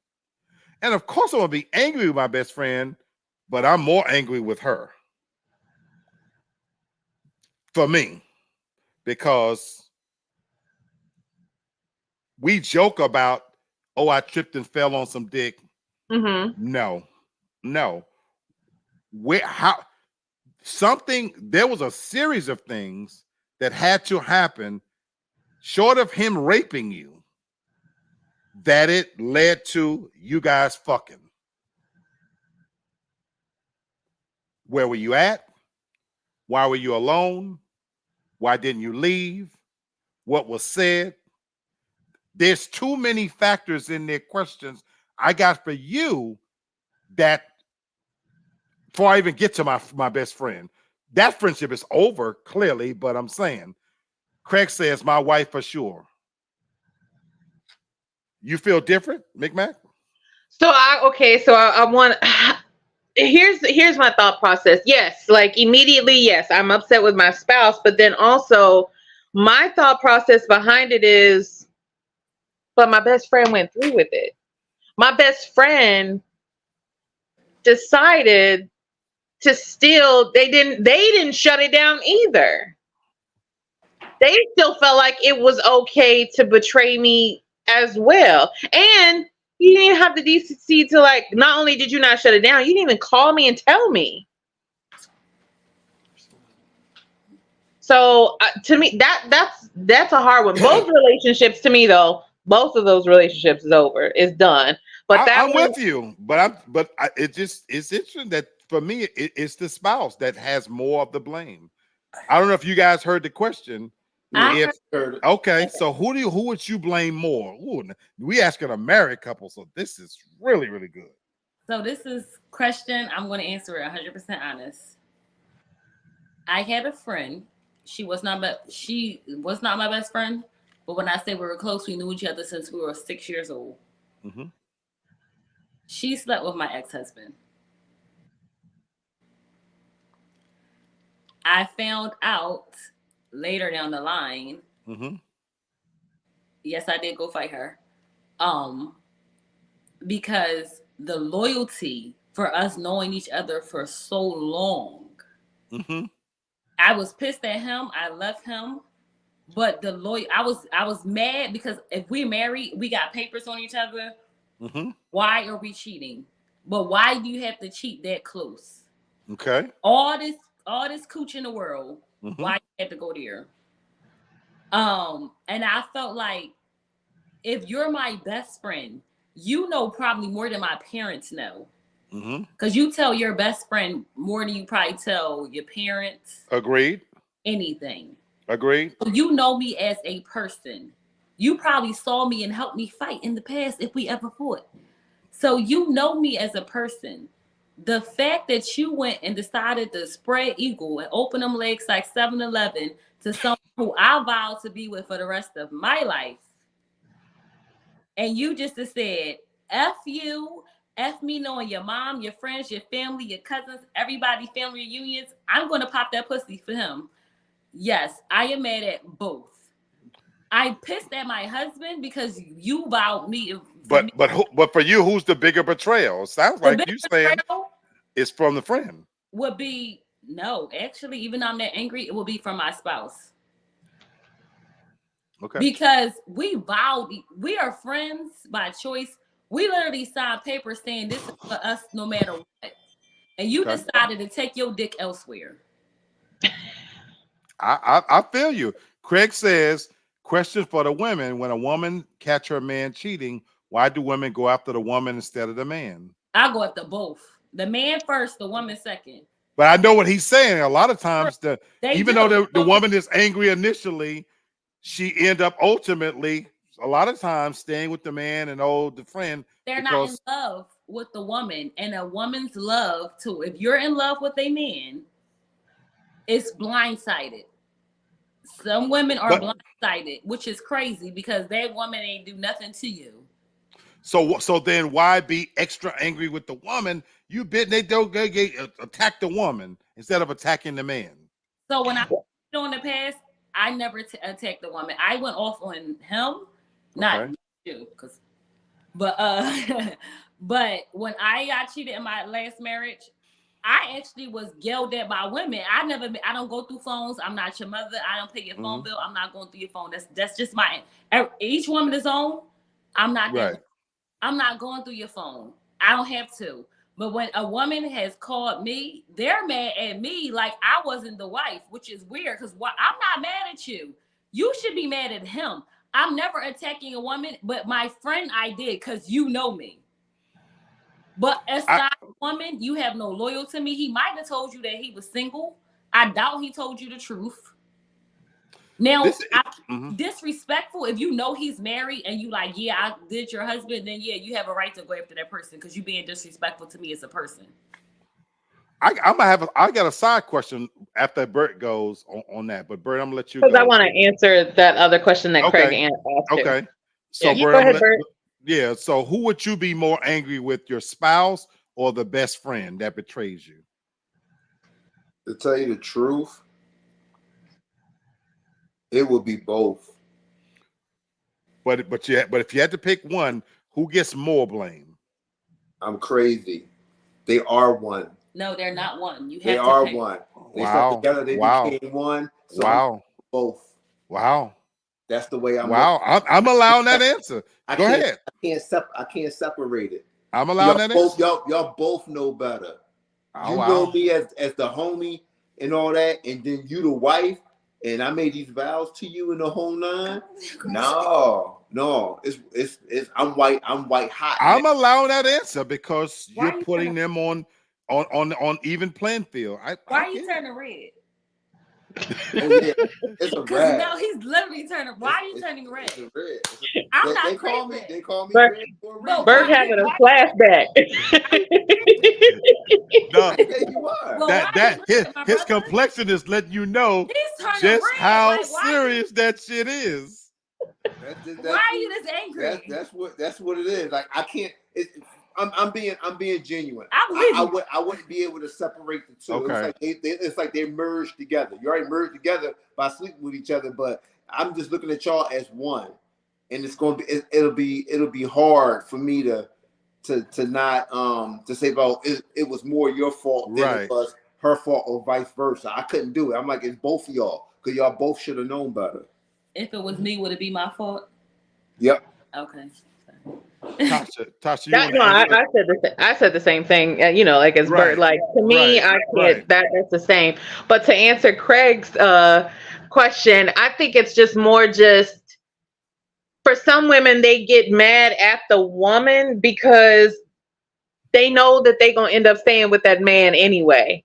Mm-hmm. Like they know that they're gonna berate him, and really ain't nothing gonna change there. But the woman, that's where the anger and everything, all the feelings get directed to. For me though, if I find out that I'm with someone and I catch them like with another woman or whatever, I'm still mad at her. She may not have even known about it. I'm still mad at you. But then this is my thing too. Don't talk to me. Like in that moment, like don't talk to me. Don't try to, because I'm not going to say anything to you. Yeah. I'm not going to be disrespectful. But if you say something sideways to me, now you have my attention because I'm not saying shit to you. I'm not looking at you. I'm here like with this person. This is who I'm talking to. But now if you try to jump in it, or if you try to say, calm down, or you try to feel like that you need to be like, like to give some additional side on it. Oh no, I have all kinds of energy for you then. So here's my side question was listen to this on this subject.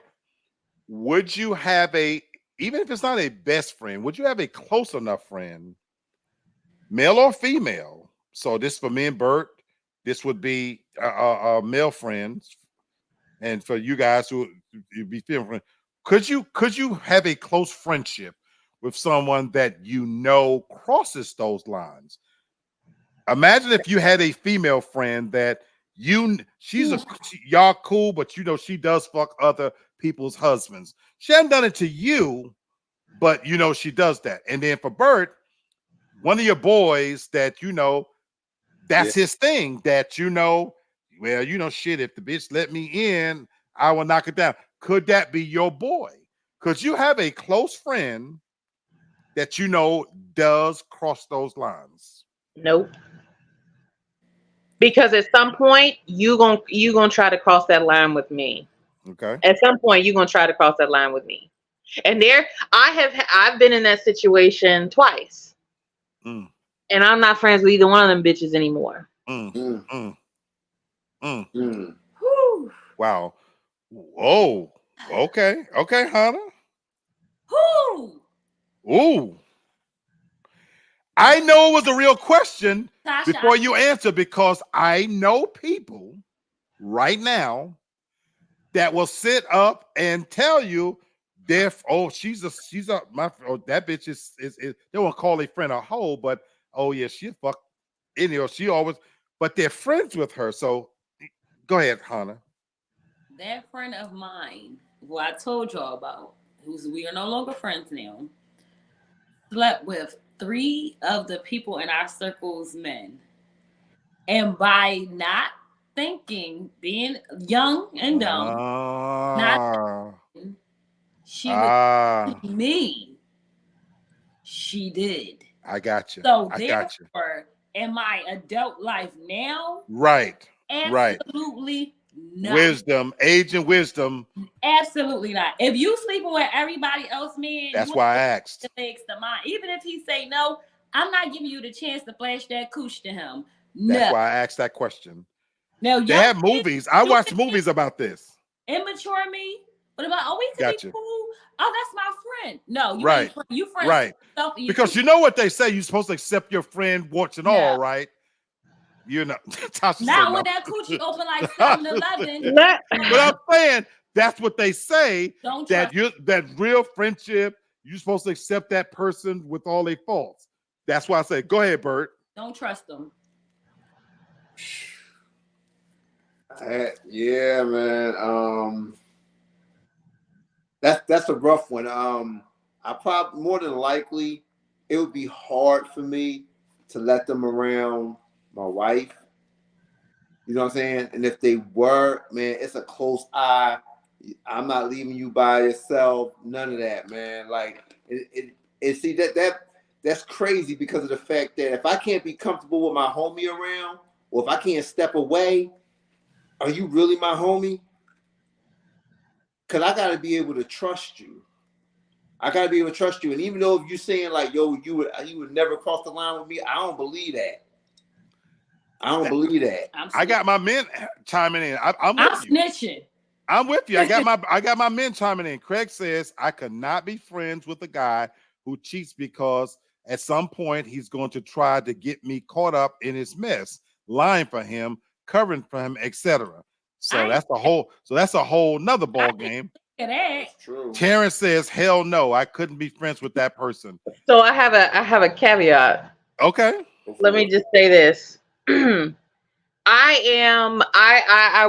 not gonna sit there. I'm not gonna seek out, you know, like somebody's man or anything, nothing like that. But I am all about some revenge. Ooh. So if I feel like you've betrayed me in a way that you hit a level with me, I will fuck your husband. I will try to fuck your husband. I will try to fuck your dad. I will. Or their dad. Or their dad. I will. I am not a, but like, okay, so my feelings, my loyalty was a joke to you. Okay. Let's play a game. Let's see what happens. Or your favorite uncle, Tasha. Oh, definitely. Yeah. Tasha's a beast. Tasha's a beast. Yeah. I asked that question because when I was married, or when I've been in serious relationships, when I've had that guy friend that popped up when I'm not home, that is a no-no. Oh, and that's when the friendship has to change. Wait, somebody popped up when you weren't home? Oh yeah. Oh heck nah. That's why I'm bringing this up. This is what? This is real. Where when I've had situations where I've gotten home, and even girlfriends where such and such came by here, and I'm saying you came by here. My thing is that merits a conversation with that homeboy. Hey man, what's going on? You stopped by the crib, when you didn't see my car, why did you stop? Why you ain't calling? But I knew in that moment that changed the friendship. Because when you rode by and you clearly didn't see my vehicle, short of you bleeding and about to die, there was no reason for you to ring the fucking doorbell. And I live in an apartment now. If I had somebody and you rang this doorbell and, hey, it's Black here, and she said, no, that's the end of it. No coming in, no waiting, no nothing. I'm real big about respect because me and Tasha we was talking about this recently just the other night. When I was saying that if she was in a relationship, this show would probably be over. Oh, yeah. Because of how respectful I would be to her relationship. When her last relationship, my thing was, even though we're best friends, I'm not going to call you after 9, 10 o'clock. When we do have those conversations, I'm going to speak to your boyfriend first. Hey, what's going on, partner? You know what I'm saying? I need him to know I'm just a friend. I'm calling at decent hours. You know what I'm saying? And what we're talking about is not behind his back. And that's why I was encouraging her, go out with you. So again, I could, to Craig's point, if I got a homeboy that I know does that, yeah, he can't, we can't be around. Because at some point, if you're okay with it, you're kind of giving him the blessing that if he tries you, that you knew who I was. You feel what I'm saying? I wanted to bring this up because all the crazy shit I've done, those are lines I don't cross, believe it or not. There's way too much pussy out there for me to fuck with a friend's woman. When I've gone to a club, Tasha can vouch this, I don't work the club. Right. I've never worked the club. I don't go to the club and I sit in one space. And even when I'm scouting, I need to make sure you're available. Because I just don't need that complication and all that. That's not me. There's way too many single and available women to be fucking with somebody else's woman. That's never been me. Right. So I just wanted to bring that up. I like that. Yeah, that's facts. You don't have to have everything. You know what I'm saying? And there's certain lines that just shouldn't be crossed. Do you know my nephew, which was 50th birthday party, I have no idea what his bedroom looks like. I have no idea. I will not go in your bedroom. When I go in his house, this is my nephew.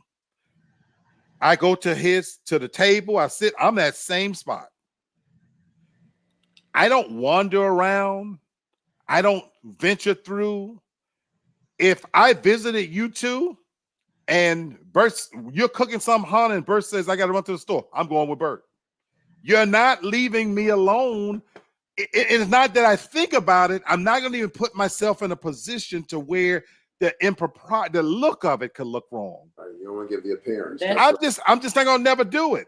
Yeah. Hey, man, I'll be right back. Hey, I'm riding with you, bro. Yeah. It's just who I am. That's a respect thing.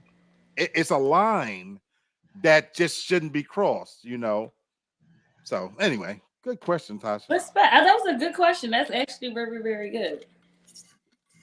Okay. So I got, if you guys don't mind, I don't know if everybody has things to do. I have another one. I ain't got jack shit to do. So along the lines of trifling and cheating and just demonic behavior. Jesus. Who you letting move in with you and your family? Okay. And you got to pick from the choices I'm going to give you. Okay. Cousin Faith from Soul Food or Ebony from Players Club? Hold on. Oh, wait a minute. You heard it right. Who are we letting? You have to move somebody in with you from your family, okay? Right. Are you gonna let cousin Faith from Soul Food move in with you, Mm. or Ebony from the Players Club move in with you? Oh, I actually have my answer, and I'm shocked. boy. I love this question. Me too. I love this question. I love this.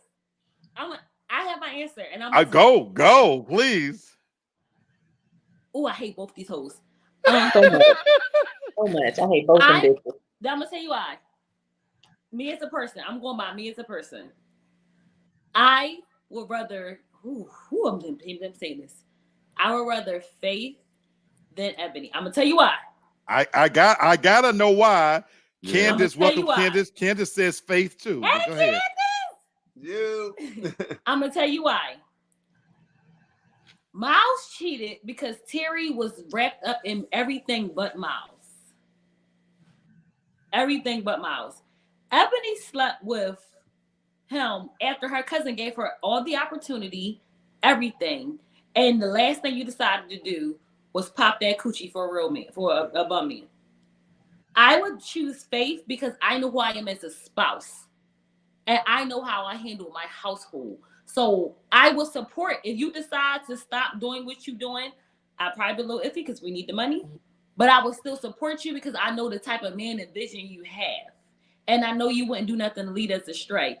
Terry gave room for Miles to open it up to someone else because she supported nothing that man did. So because you gave room for another woman to creep in, this is why she opened sesame and he entered in.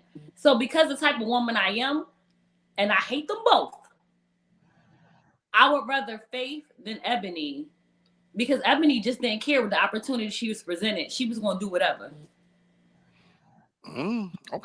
Okay. So you'd bank more on Faith versus Ebony. But I'm shooting both of them. But Okay. I'm gonna say me and Bert for last, Tasha, on this one. No. Okay, so I can't cheat. We'll go one, Okay. 1-1. Okay, Bert. Faith or Ebony? Man. Or for the men, if it's easier, like for you guys, because I know y'all just feel with so much lust, Okay. perverts. You can, No, figure out like the male version of it. That's why. No, because see, okay. So full disclosure, I'm trying to process it from the perspective of the boyfriend or the husband. Okay. That if I'm in that situation, my wife or woman says, "Baby, cousin Faith, I'm gonna let her stay with me for a while," or I forget the name of the girl in Players Club. If I'm the boyfriend, no. What was the name of the main character girl? Oh, Lisa Wright, Diamond. So if I'm dating Diamond, I'm just the boyfriend in this case. And Diamond say, "Well, my little cousin Ebony gonna be staying with me. Would you be okay with it?" I'm processing it from that perspective. If I had a say, that's why I'm taking this question. Yeah, that's what if I had a say. Is that okay, y'all, ladies? Okay. Bert, you can I'll process allow however it. Bert, you can process it however you want to, but Candace says I faulted Miles more than Faith. Which was Candace? Which was I the agree last with you. question. I agree with you, Candace. I fault the husband more. I agree with you, Candace. I faulted Miles and Terry. But I fault Miles more. He's the husband. Miles knew better. He's a husband. He knew There's better. that line, but okay. But Ebony was shitting in the best man too. I'm just saying, Bert, in this one, who gets to, if you had a choice in this, who gets to move in? None of them hoes. But Ebony or Faith? I'm bringing Ebony in because then we can go ahead. But no, I would say you go ahead and what? We don't tip around here, partner. Okay, we don't tip. We don't tip around here. While you wait, Candace said Ebony was trying to come up and be Diamond. She wanted her life. Very true. Yeah. She very did. True. And that's very the true. scary part when somebody wants your life. See, I would go with Faith. You would let Faith move in. Yeah. Okay. because that whole situation was a little different. You know what I mean? As opposed to what was going on with Ebony. So I would let Faith come in because I know myself. So I'm not worrying about that. You know what I'm saying? Okay. That was the only situation where he was low and whatever it transpired, whatever that happened there, it just happened. But I would be more accepting of Faith than I would with Ebony because Ebony would try it. Faith tried it. Ebony would really try it. Like I said, Ebony wants your life. Ebony wants your life. Woo! You know what? Woo.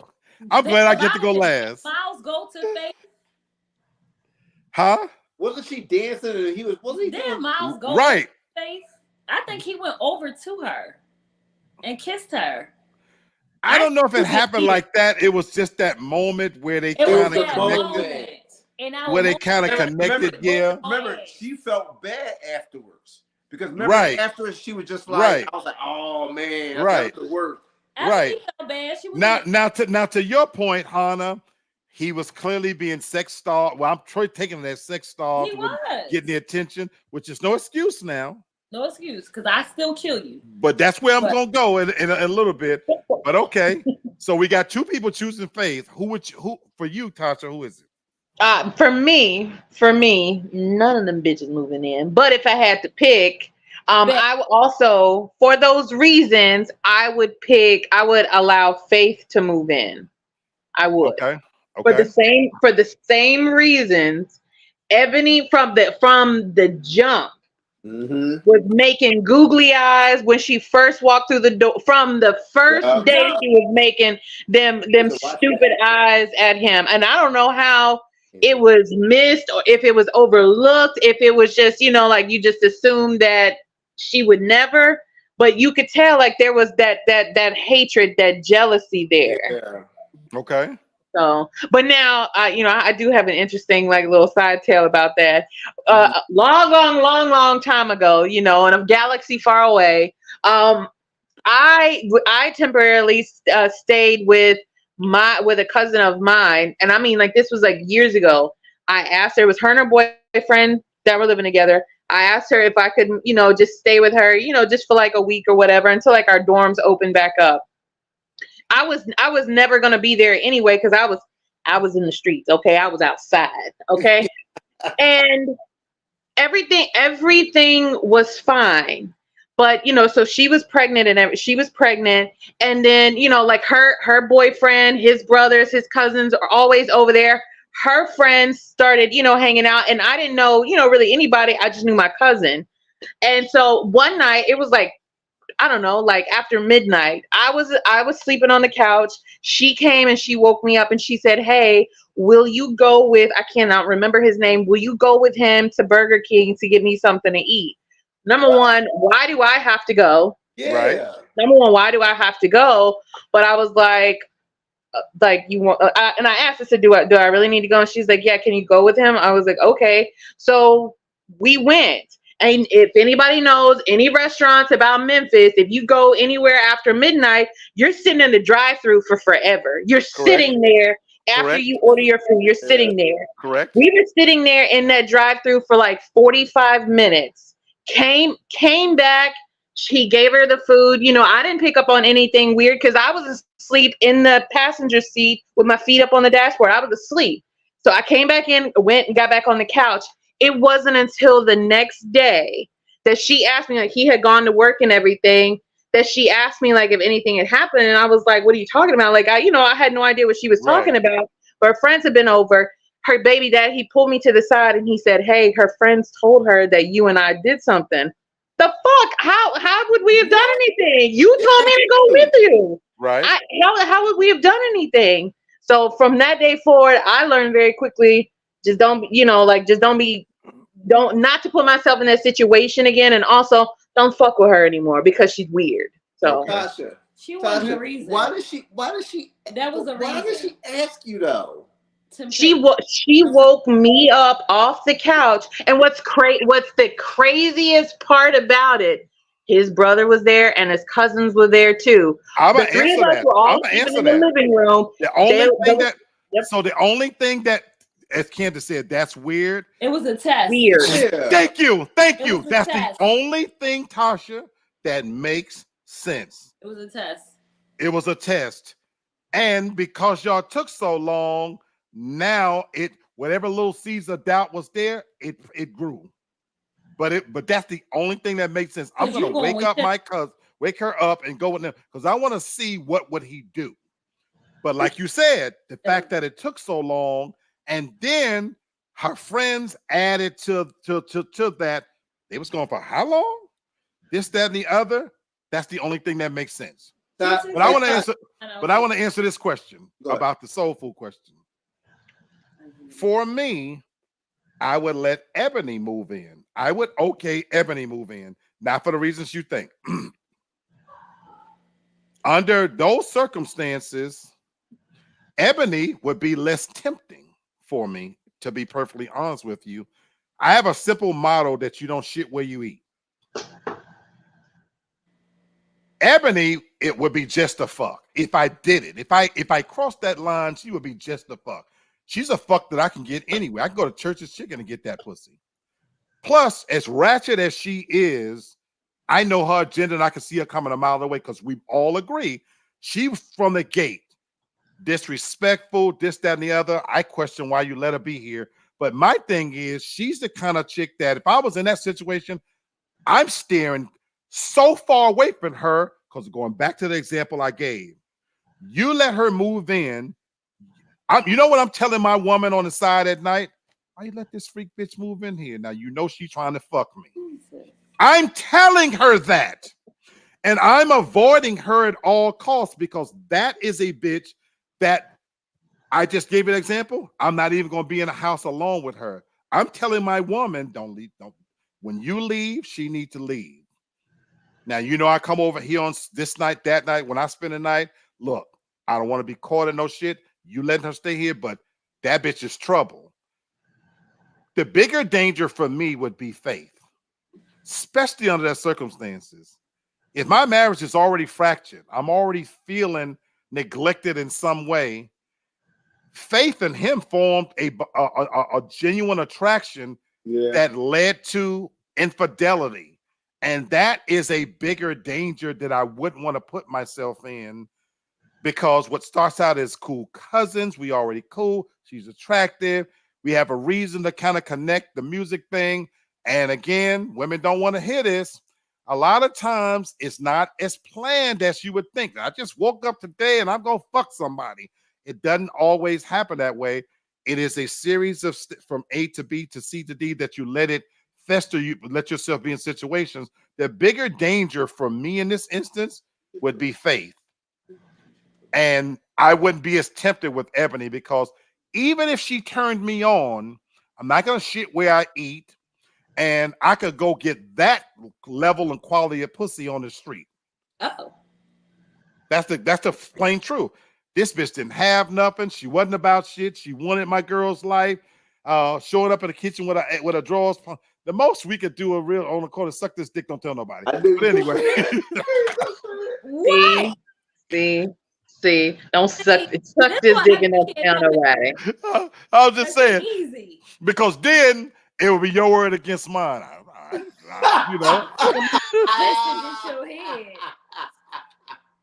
But I'm just saying, Candace says if it wasn't Faith, it would have been another woman with how Miles was moving. That's possible, Candace. It's definitely possible. But again, the Bible says, can a man rake fire into his bosom and not get burned? If you said it yourself, Hannah, you say you know what kind of wife you are. You should know then if your husband is neglected. If you're neglecting the husband or wife, if you're because a man, it could be the reverse. If you're working so much that you're neglecting your wife's needs, and then all of a sudden you put her in a situation, that's why again, there's a responsibility and accountability you have to that mate. You know, no matter how busy, how whatever, you know, take care of each other. That's real. Candace says Miles was open. He was. Yeah. But he should have been. You know, Ebony, I could see her coming a mile away. You know what I'm saying? Really? Look who. First of all, they're strippers. They're both, But she wasn't at first when she came there. She wasn't a stripper. and that even made it worse. Her. That even made it worse. That bitch was as green as a shade of glass. The moment, what's the guy said? Oh, grandma glass. The moment when he tempted her with the grub, she said, "When can I start?" You know what I'm saying? This bitch is just green as can be. I'm gonna tell you a short story, and it's a true story. Tasha's heard this before.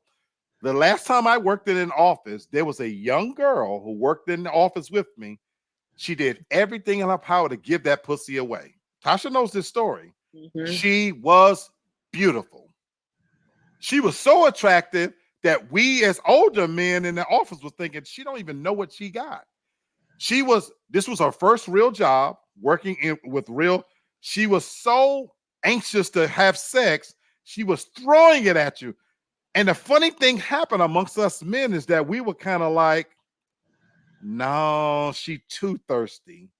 You know, that no, number one, nobody wanted to be that older guy that fucked her, and now she's super attached.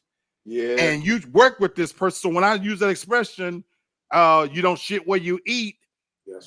She couldn't give this pussy away, and the girl is so attractive. I'm Facebook friends with her right now. First guy that came along, put a seed in that pussy.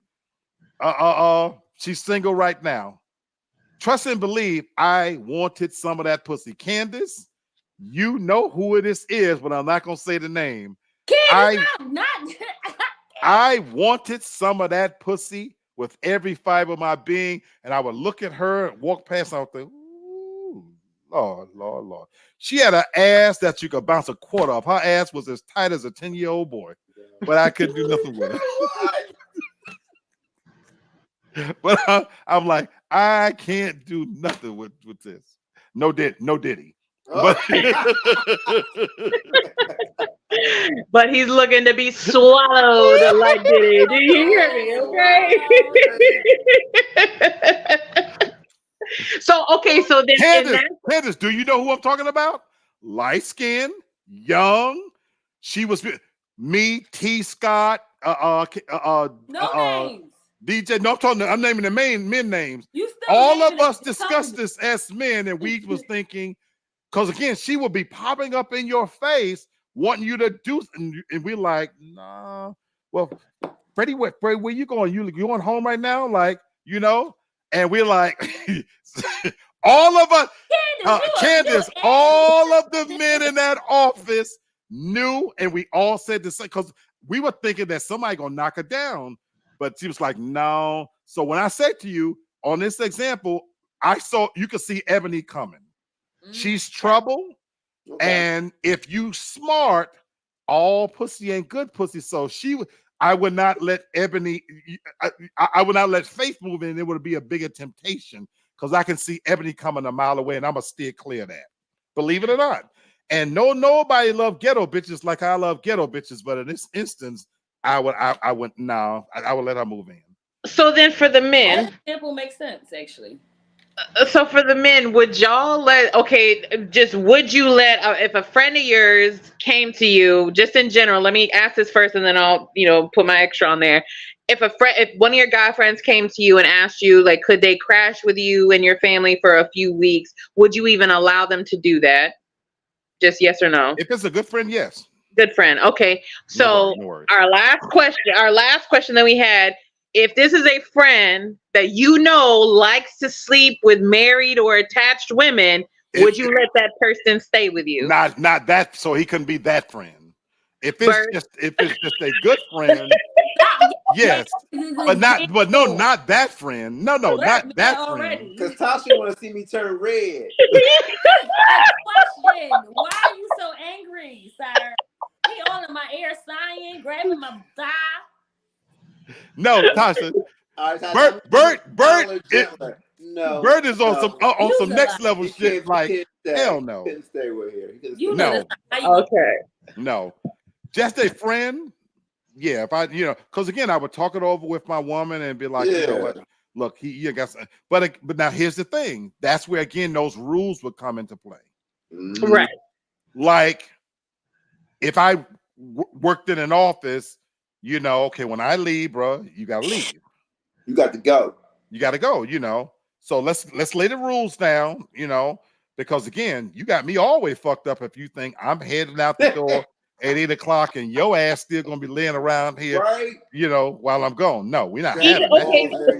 okay, so what if it's not a friend? If it's like a cousin, like that family. I wanted to say that, Tasha. What if it's family? Y'all wrong. cousin, brother. Probably not.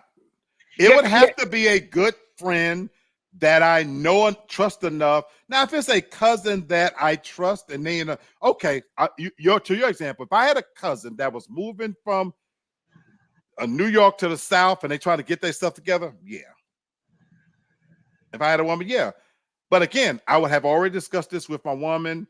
And again, before that person even moved in, okay, so yeah, look, so how long you plan on staying? Okay, so here's the situation, so I work and I go to work at such and such time. Now, I don't leave no man at home with my woman. Long as you would know the rules, you would know. You know what I'm saying? Now, there's rules for my wife too. We couldn't walk around here when I could still walk around Winnie the Pooh, but she couldn't walk around Winnie the Pooh.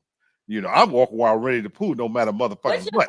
This is she can walk around Winnie the Pooh. So during the time he's staying there, she gonna have to pull out the flannel pajamas and some more shit. Flannel. Yeah. Anybody in flannel? Whatever, Moo-moo something. I love my moo. Exactly. You can't be walking now. You can't. No, you can't wear a moo. Yeah, that's right. If you got, it's gonna have to be some shit that's yeah. Craig says yes to the first question, hell no to the second question. Terrence said hell no, he can't stay with me. Why hell no? Now, what if it was like what if your dad dated younger women the same age as your spouse? Even if it doesn't matter. If dad is a lech, it wouldn't even matter. Your parent couldn't stay? Even if he's still a man. Yeah. It's your parent. He's still a man. And if your dad, imagine me being the dad, and as much as I like young pussy. Same. Well, my dad's a hoe. He can't stay with nobody. There you go. There you go. He can't stay with nobody. Okay.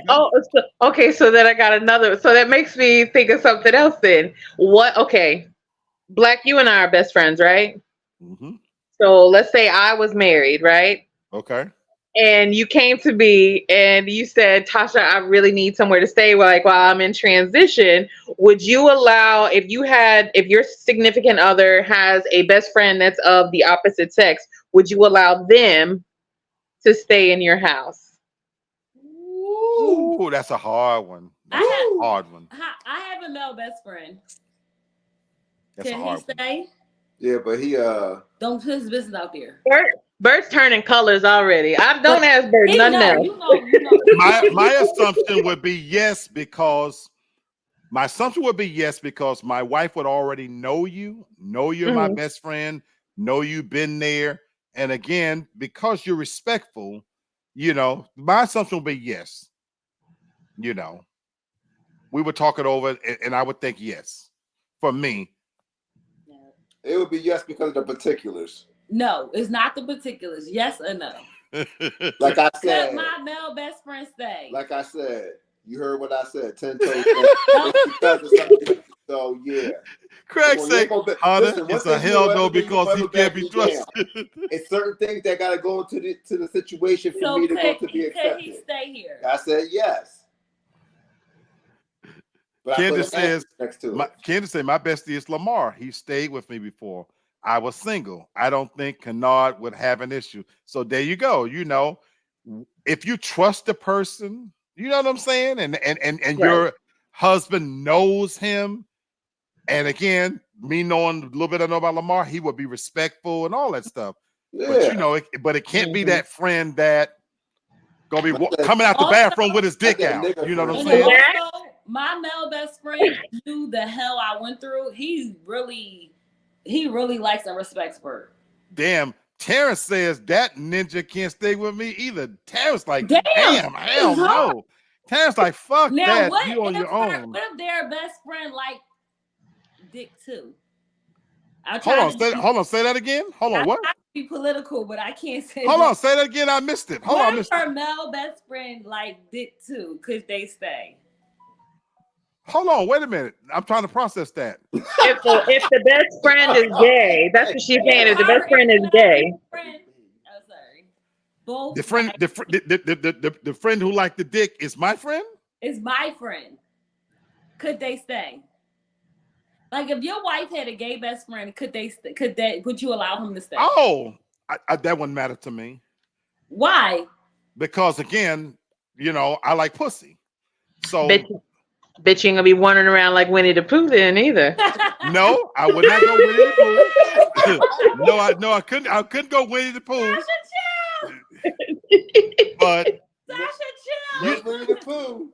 But now I'm not homophobic in a sense. I actually Right. enjoy being around gay people, and they give me so much information that you know what I'm saying. I'd be having those conversations with them, but as far as me feeling like we gonna do something, that wouldn't bother me. Are you Winnie the Pooh? No, I'm not Winnie the Pooh. Wow. Let it play. No. Be proud. Why No. are we hiding now? No, because that's different. Now I'm not. Even though, look, I'm still not gonna put myself in that situation. Where we watching TV and next thing I know, I see something I like. No. Or what if I'm drinking, I fall asleep, and I wake up, I'm getting my dick sucked. So, Well, you just would you use the same excuse if you just slipped and fell? Here we go. I'm gonna go. For my gay friends and viewers, we just having some fun. We just having fun. I'm saying. You say, what the hell? Right, Candace? No. You know you're gonna take it there. Oh no.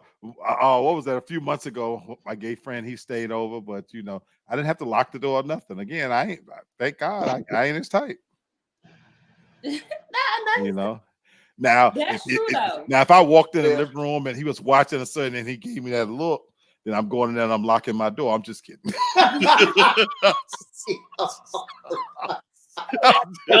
Don't be scared now. Why you scared? Don't be scared now. I'm fucking kidding. Oh my God. This is a crazy fucking show. Y'all realize we've been fucking talking for almost 2.5 hours. Yep. Oh, damn. I didn't realize that. Because I sure had another one. We've been talking for almost 2.5 hours. And me and Tasha started this initially thinking we was going to cancel this show. We was like, ain't nobody going to show up. But we've been talking for 2.5 fucking hours. Tasha, give us the one last one. One last one to take us on home. One for the road. Okay. Do you want something fun or you want something a little bit more serious? Can we do funny and serious?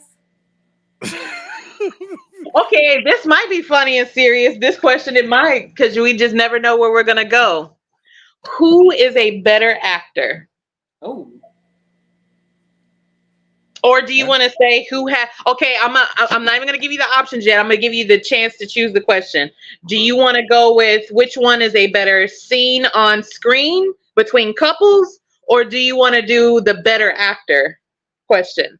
I'll let y'all pick. I'm going with actor because we already did the couple with Dwayne and Martin. Oh, this is the sex scene. Oh, well, we gotta do both of these. We gotta do both of these. I'm sorry. We gotta do both of these. Okay, which one y'all want to do first? Better actor first. Yeah. Okay. First. I think this will be a good one. Okay. Who's a better actor? Denzel Washington or Will Smith? Oh, that ain't close. It's sure enough, ain't. That's not close. Are you sure? I'm positive for me. Wait a minute. Are you sure? Wait a minute. I'm positive for me. Think about their No, all of their. I'm positive for me. I'm positive for me. Craig says time flies when time flies when having fun. Definitely. Yep. Kansas says Denzel. For me, it's easy, but I'm y'all got me interested that this is even a thing. I'm gonna let her go. Y'all got me interested in y'all answer that this is even a thing. Yeah. Ooh. I'm gonna go with Denzel Washington. Now I love Will Smith. Not like Bert think I do. But picture this. Craig. Denzel, Thank you, Craig. It's not even close. Denzel is an actor's actor, if that makes sense. Mhm. He is who you study to when I realized when he did American Gangster and he said take the sunglasses off and hit that was not in the scene. Mm-hmm. And he put that in there himself because he was so in character. He is who you study to be an actor. I don't care. They say Sidney Poitier or them. Denzel is who you study to be an actor. He embodies every single scene he is in, and he makes you feel like he's that ninja. Okay. My ninja. In the words of Training Day. Denzel, Candace said Denzel as Malcolm X is my all-time fave. I just saw Malcolm X. Bert made me watch it. Was that your first time watching it? Yeah. Oh my God. That's my first. Bert made me watch it. I never saw it before then. Wow. How could you know? I read Malcolm X books. Wow. I was a booker. I wasn't a movie person. Thank God we're not playing Black Card Revolt. Right? But I never saw Roots, but I read the book. I can forgive you for Roots because that was so long ago. But Malcolm X. I read the book. I didn't watch the movie. No, but Tana. But you know, I love Malcolm, but I just didn't watch the movie until Bert made me. Bert made me watch Belly and everything. The only thing I didn't see yet is Menace to Society. I'm gonna watch. Oh yeah, we're gonna watch that tonight. Y'all gave me my black card last time. I earned my black card. Candace, you were on my side. Y'all gave me my black card last time we played basketball. Ooh, this silence is golden, boy. This silence. I'm black. I'm black. Malcolm is on my wall right there with a gun looking out our front window. I'm black. Lana, I never watched Malcolm X. It's okay. I still haven't watched it. She has a built-in reason in a way. Please. In my defense, Hannah, I got a question. Yes. Have you watched Fried Green Tomatoes? Oh. No, even I watched that. Oh, no. Everybody. Oh. I don't even know what that is. Oh. What? Why y'all silent? What is fried green tomatoes? The food? Wow. Yeah. Black Card Revolt. Well. That's really a movie. Sister, well. Craig says, not to deviate from the question about who played the better character, Denzel and Malcolm X or Will Smith and Ali. Good question. Oh. I'm still going with Denzel. Oh yeah, I know. I've never watched the movie. Yeah, Malcolm X. Never watched it. Yeah. I'm going with Ali. No, I'm going with that Malcolm. I'm going with Ali. I lost track of Denzel. I lost track of that was actually Denzel. I still give it to Will Smith. Did a fantastic job, but Denzel, he put the weight on. To that word, he embodied Malcolm. Yes, he did. He embodied him. I have nothing to add to that because I didn't watch Ali either. You never saw. Now I saw Ali. Something wrong with y'all. Something wrong with y'all. Oh wait, see, Craig didn't see it either. Oh, Craig. I didn't watch Ali. I'm sorry, I didn't watch Ali. Craig didn't see fried green tomatoes. Shame on that. It's fried green tomatoes. What is the plot? You gotta check it out. You gotta watch it. Yeah. You have to watch it. Who's in it? Everybody. Y'all don't even know the actors. Everybody's in it.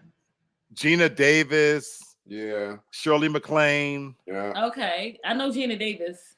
It's a nice little. Terrence said he did a great job in the movie Glory, and that's the thing. What's yes, he did. What's Glory? That's what. Oh, stop it!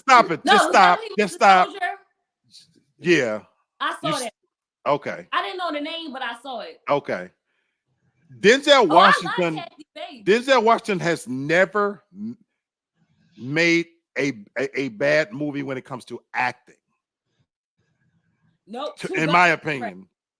Huh? It was trash. Two Guns was the only bad movie he ever did. Yeah. I loved it. It was good. I loved it. I loved it. That man to me has proved that he can do comedy, westerns, Fallen. He did a horror movie. He did Shakespeare.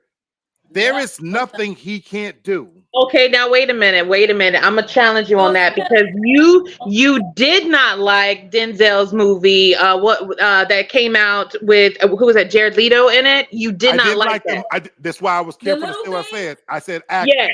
That's why I said I did not like the plot, but the acting part. I wasn't a big fan of the movie Inside Man, but his acting was stellar. I did not care for the plot, but his acting, he never lets you down with his acting. Like Spike Lee. Some of the movies, the plot, Virtuosity wasn't a great science fiction movie, but Denzel did well. Yeah. Candace says, I love all Denzel movies. License to Kill is an 80s classic. I saw that one. That's what I say. And again, Will Smith is magnificent. I saw all them. But he's not on the same level for me, acting wise. Fried green tomatoes? Huh? Is Denzel and fried green tomatoes? No. No, he ain't in fried green tomatoes. No, I only asked that because I'm like, if you haven't seen Belly in Minister Society, I was just testing to see had you seen Fried Green Tomatoes. And I'm mad because I love Earl Simmons, and I'm mad I didn't see Belly before, but Belly was. But not you still haven't seen Minister Society. You haven't seen Minister Society? You ever watched Minister Society yet? No, I'm gonna see that. He told me you in for a treat. You in I'm for gonna a watch treat. that in 2 days. She haven't seen New Jersey Drive. I saw New Jersey. Oh, okay. I saw New Jersey. Craig says the Book of Eli was one of the. It's very underrated. And one of his, hey, Craig, you know they're making a part 2 to that. They're making a part 2 to the Book of Eli. You know what I think? A lot of people don't say it. Man of Fire was one of my best Denzel movies. I love it. Yeah. Man on Fire. Cecily is in there. Oh, I gotta see. I love Cecily. It's a great movie, but it's I'm gonna watch that, Minister Society, Juice in the Hood, whatever that is you told me. And School Days. You said Juice. Oh my God, yeah, baby. Juice in the Hood. It's Juice. No, I saw Juice. You said it was one with Marlon and them. Oh, don't drink juice. Yeah, that's a comedy. Yeah, that's more of a comedy, a parody movie. In the Hood. The Klan saw Boys in the Hood. Not the Klan. Not the Klan. We need to make you a list of must-see movies. I saw everything else but them 4. I saw Raisin in the Sun. Okay. Well, yeah, that's good. Dang. You saw Hoodlum? You watched Hoodlum. Okay, good deal. I love my movies.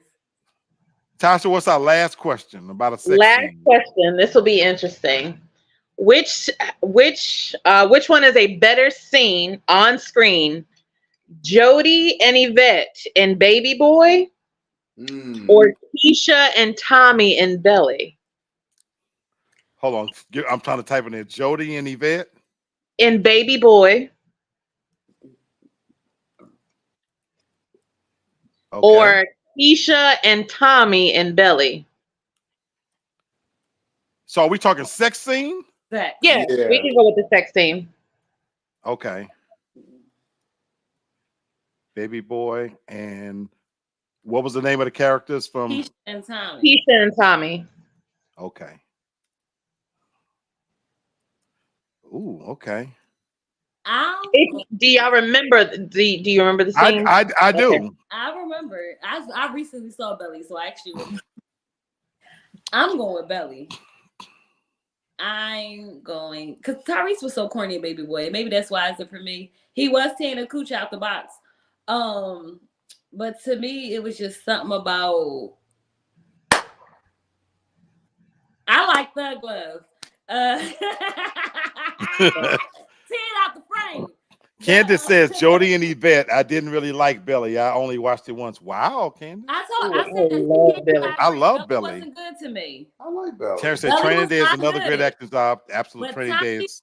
Keisha and Tommy was like a different type of. Okay. If I didn't recently see it, but Baby Boy, I mean, he did the thing. But when he got up and did that corny beat it up right dance, it ruined the whole moment for me because I don't like the corniness. If you know you beat it up, you don't gotta do a dance. So to me, it's gonna be Because when you own pussy, oh, excuse me, when you own, when you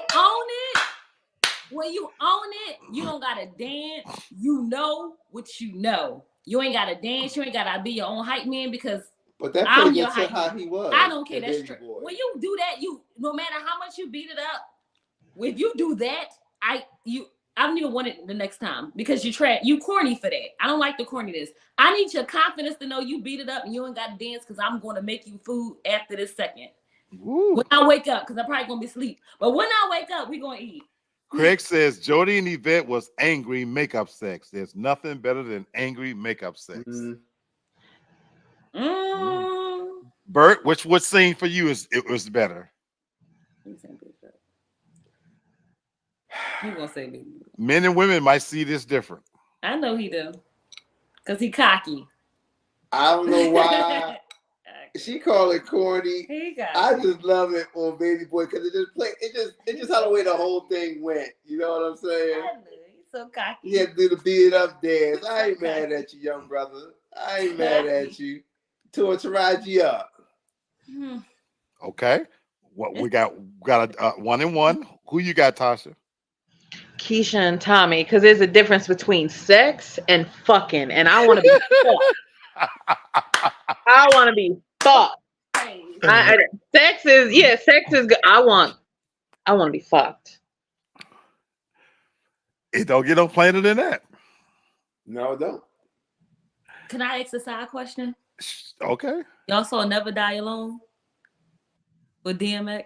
Uh-huh. Mm-hmm.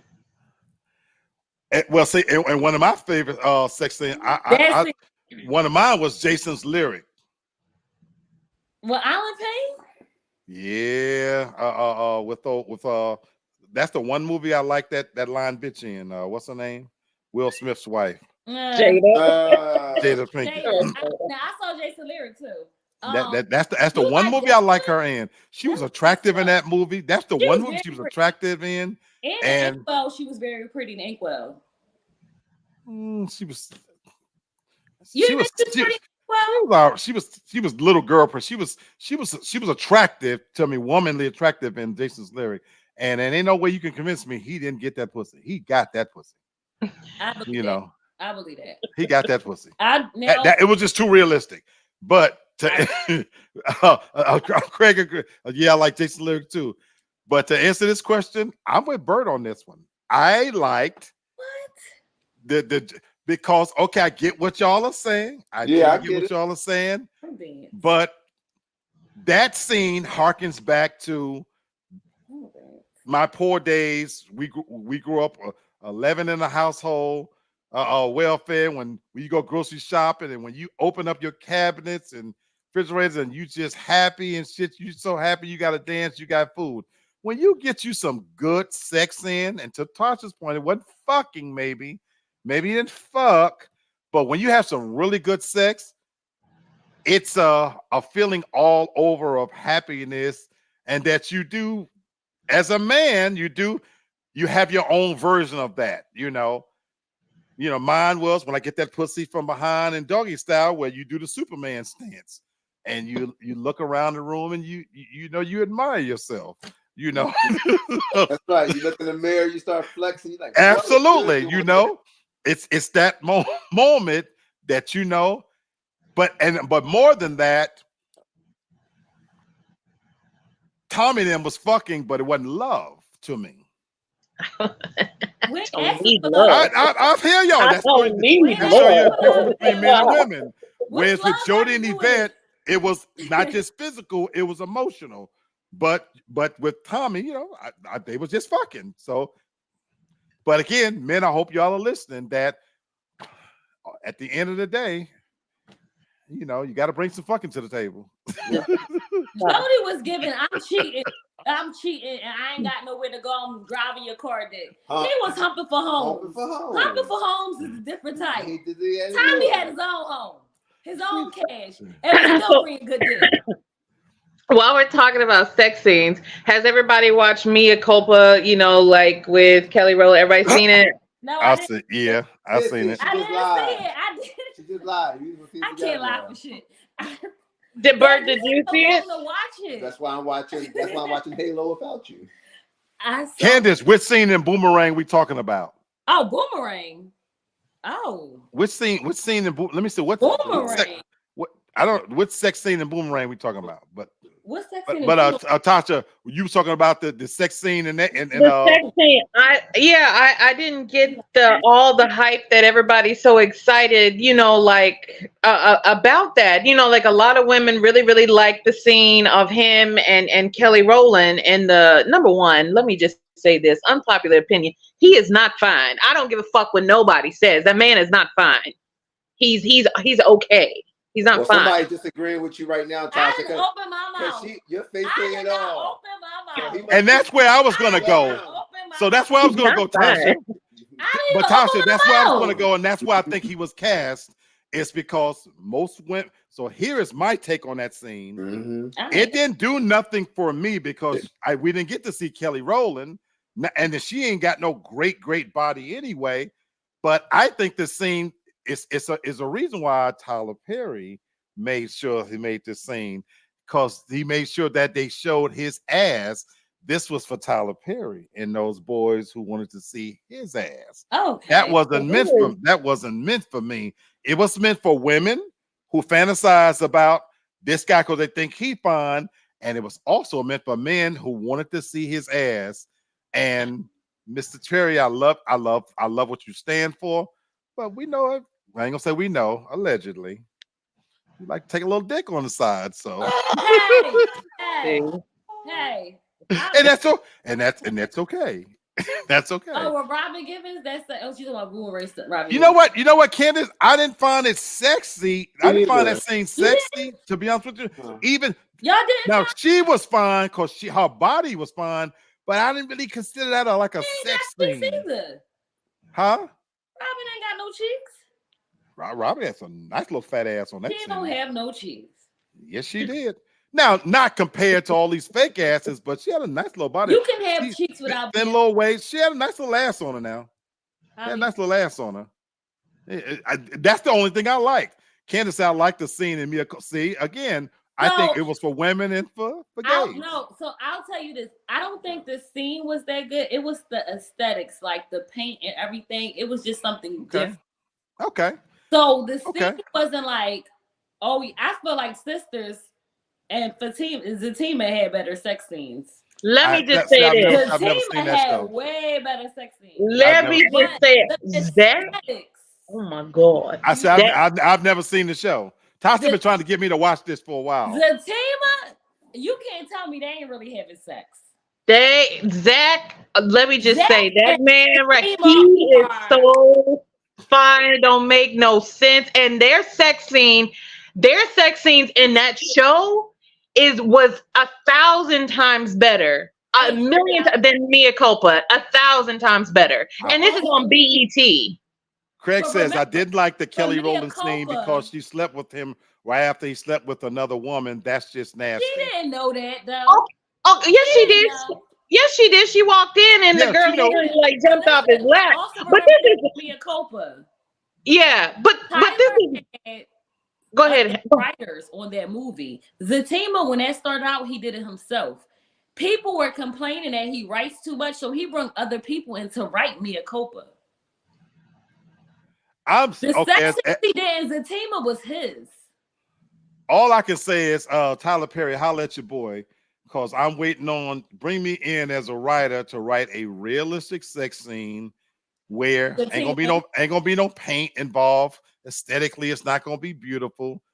Do a real sex scene that's happening right now somewhere tonight, where a man is sitting on his couch, he get his dick sucked, and then he finger that pussy to see what it smell like. He smell it. No one smells. Then he stick his finger in her mouth, and that's where it good and nasty. Then turn that pussy over. Nasty. That's porn.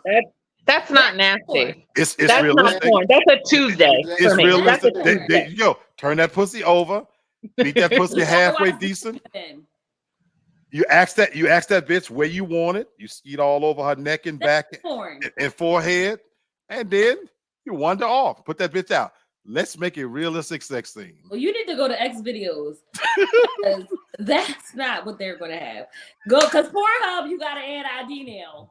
So go to X videos for that type of video. Not the forehead and neck. Wait a minute. The guys who are still the guys that are still on here, is that a realistic sex scene that Black just described? Is that realistic? Eating on somebody's forehead. That's the way. That's the way it happens in here. You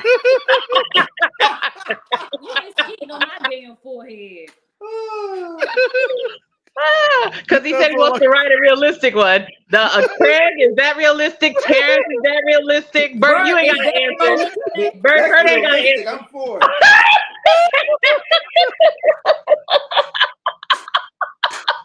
Eating on this forehead. I was going to let Bert, he didn't have to answer. Makes it tight. For the next install. You be paying for the next install. You see. They cause the hair to grow, the skin to get tight. I know that's right. I don't know what's the vegetables you eat. Craig say in a movie. No, in the privacy of your home. Thank you, Craig. Get the hell out of here with that bullshit. Thank you, Craig. Y'all is not realistically skeeting. Lee, you was very crazy. Y'all are crazy. Now skeeting on your wife's forehead. No, see, you set your wife on a pedestal. That's why you have your. That's what I said. Your wife, you're not skeeting on your wife's forehead. Why not? I'm sorry, like I got like a why not? That's like a good time to me. So below the eyes, put a cap on. Below the eyes. Put a bandana on. Below the eyes is different. Y'all are crazy. Put a wave cap on. You're not. No, that's right. Anything below the eyes. Craig said, I told you I like freaky women. See. It gotta be below the eyes. You know? Or just do it on wash day. You can do it on wash day. It's okay. You gotta wash your hair anyway. Natasha? That's different. Yeah, wash your hair anyway. If that was a compromise, Tasha, for those viewers who have managed to stay up and fuck with this show, don't listen to Tasha. After almost 3 hours, this is what we end different. with. Wait. We've been talking for damn near 3 hours. Oh my God. My brother Kenny, the family, he said he gonna watch this show later. If he manages to make it to this fucking long, this is crazy. See, y'all had to end freaky. We could have ended wholesome. No. We still got so many questions, like in this, like in this box. We have so many questions still. You ended skeeting on the forehead. That's how we do it.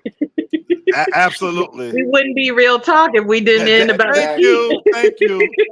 That is a hallmark of who this show is. I love it. So we are getting ready to hopefully let you guys, everybody get back to enjoying the rest of the weekend. But in case you don't know, next time you see this topic of Let's Argue, please tell friends. It's so much more fun the more opinions you have, because as you see, we are going down ridiculously rabbit holes. And Let's Argue. And I encourage you to buy this for yourself. Play this shit with your friends. It is absolutely one of the best games that I've ever seen. So, man, y'all have made me laugh like crazy. So, and next game we should play Let's Get Deep. Y'all play that? I never heard of it. We have it years. Okay. Because I was gonna buy it. Dark version. We don't got the regular. It don't matter. It's called Let's Get Deep. But we have it's two versions. We got the After Dark. It's a regular and it's an After Dark. That's perfect. So instead of Tasha asking questions, if y'all already got the game, you could be asking questions. It's crazy. We don't sit like we gonna get deep. No, you saw questions when we play. Like we can't do crazy. Exactly. So I'm gonna coordinate with you when we do another game night. I want to play that game.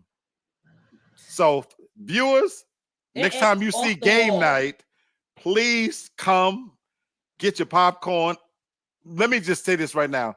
game nights are not going to be an hour show. Let's No. just be realistic. Yeah. Let's just be realistic. It's not going to be an hour show. So whenever y'all see game night, it's going to be at least 2 hour show. Get your popcorn, get your drink, bring your friends, bring your opinion, and be a part of it because this shit it gets crazy. Bring an espresso martini. Absolutely, because I done went through my whole drink. I went through my whole shit. But anyway, it is beautiful outside. Enjoy the rest of your evening. Open up a window, enjoy, and be glad and be grateful. If you're like me, you've paid your rent. They can't put your ass out for another little while. So enjoy life and be happy with what you got. Life is good. I want everybody to enjoy the rest of their weekend. I love you. Peace out.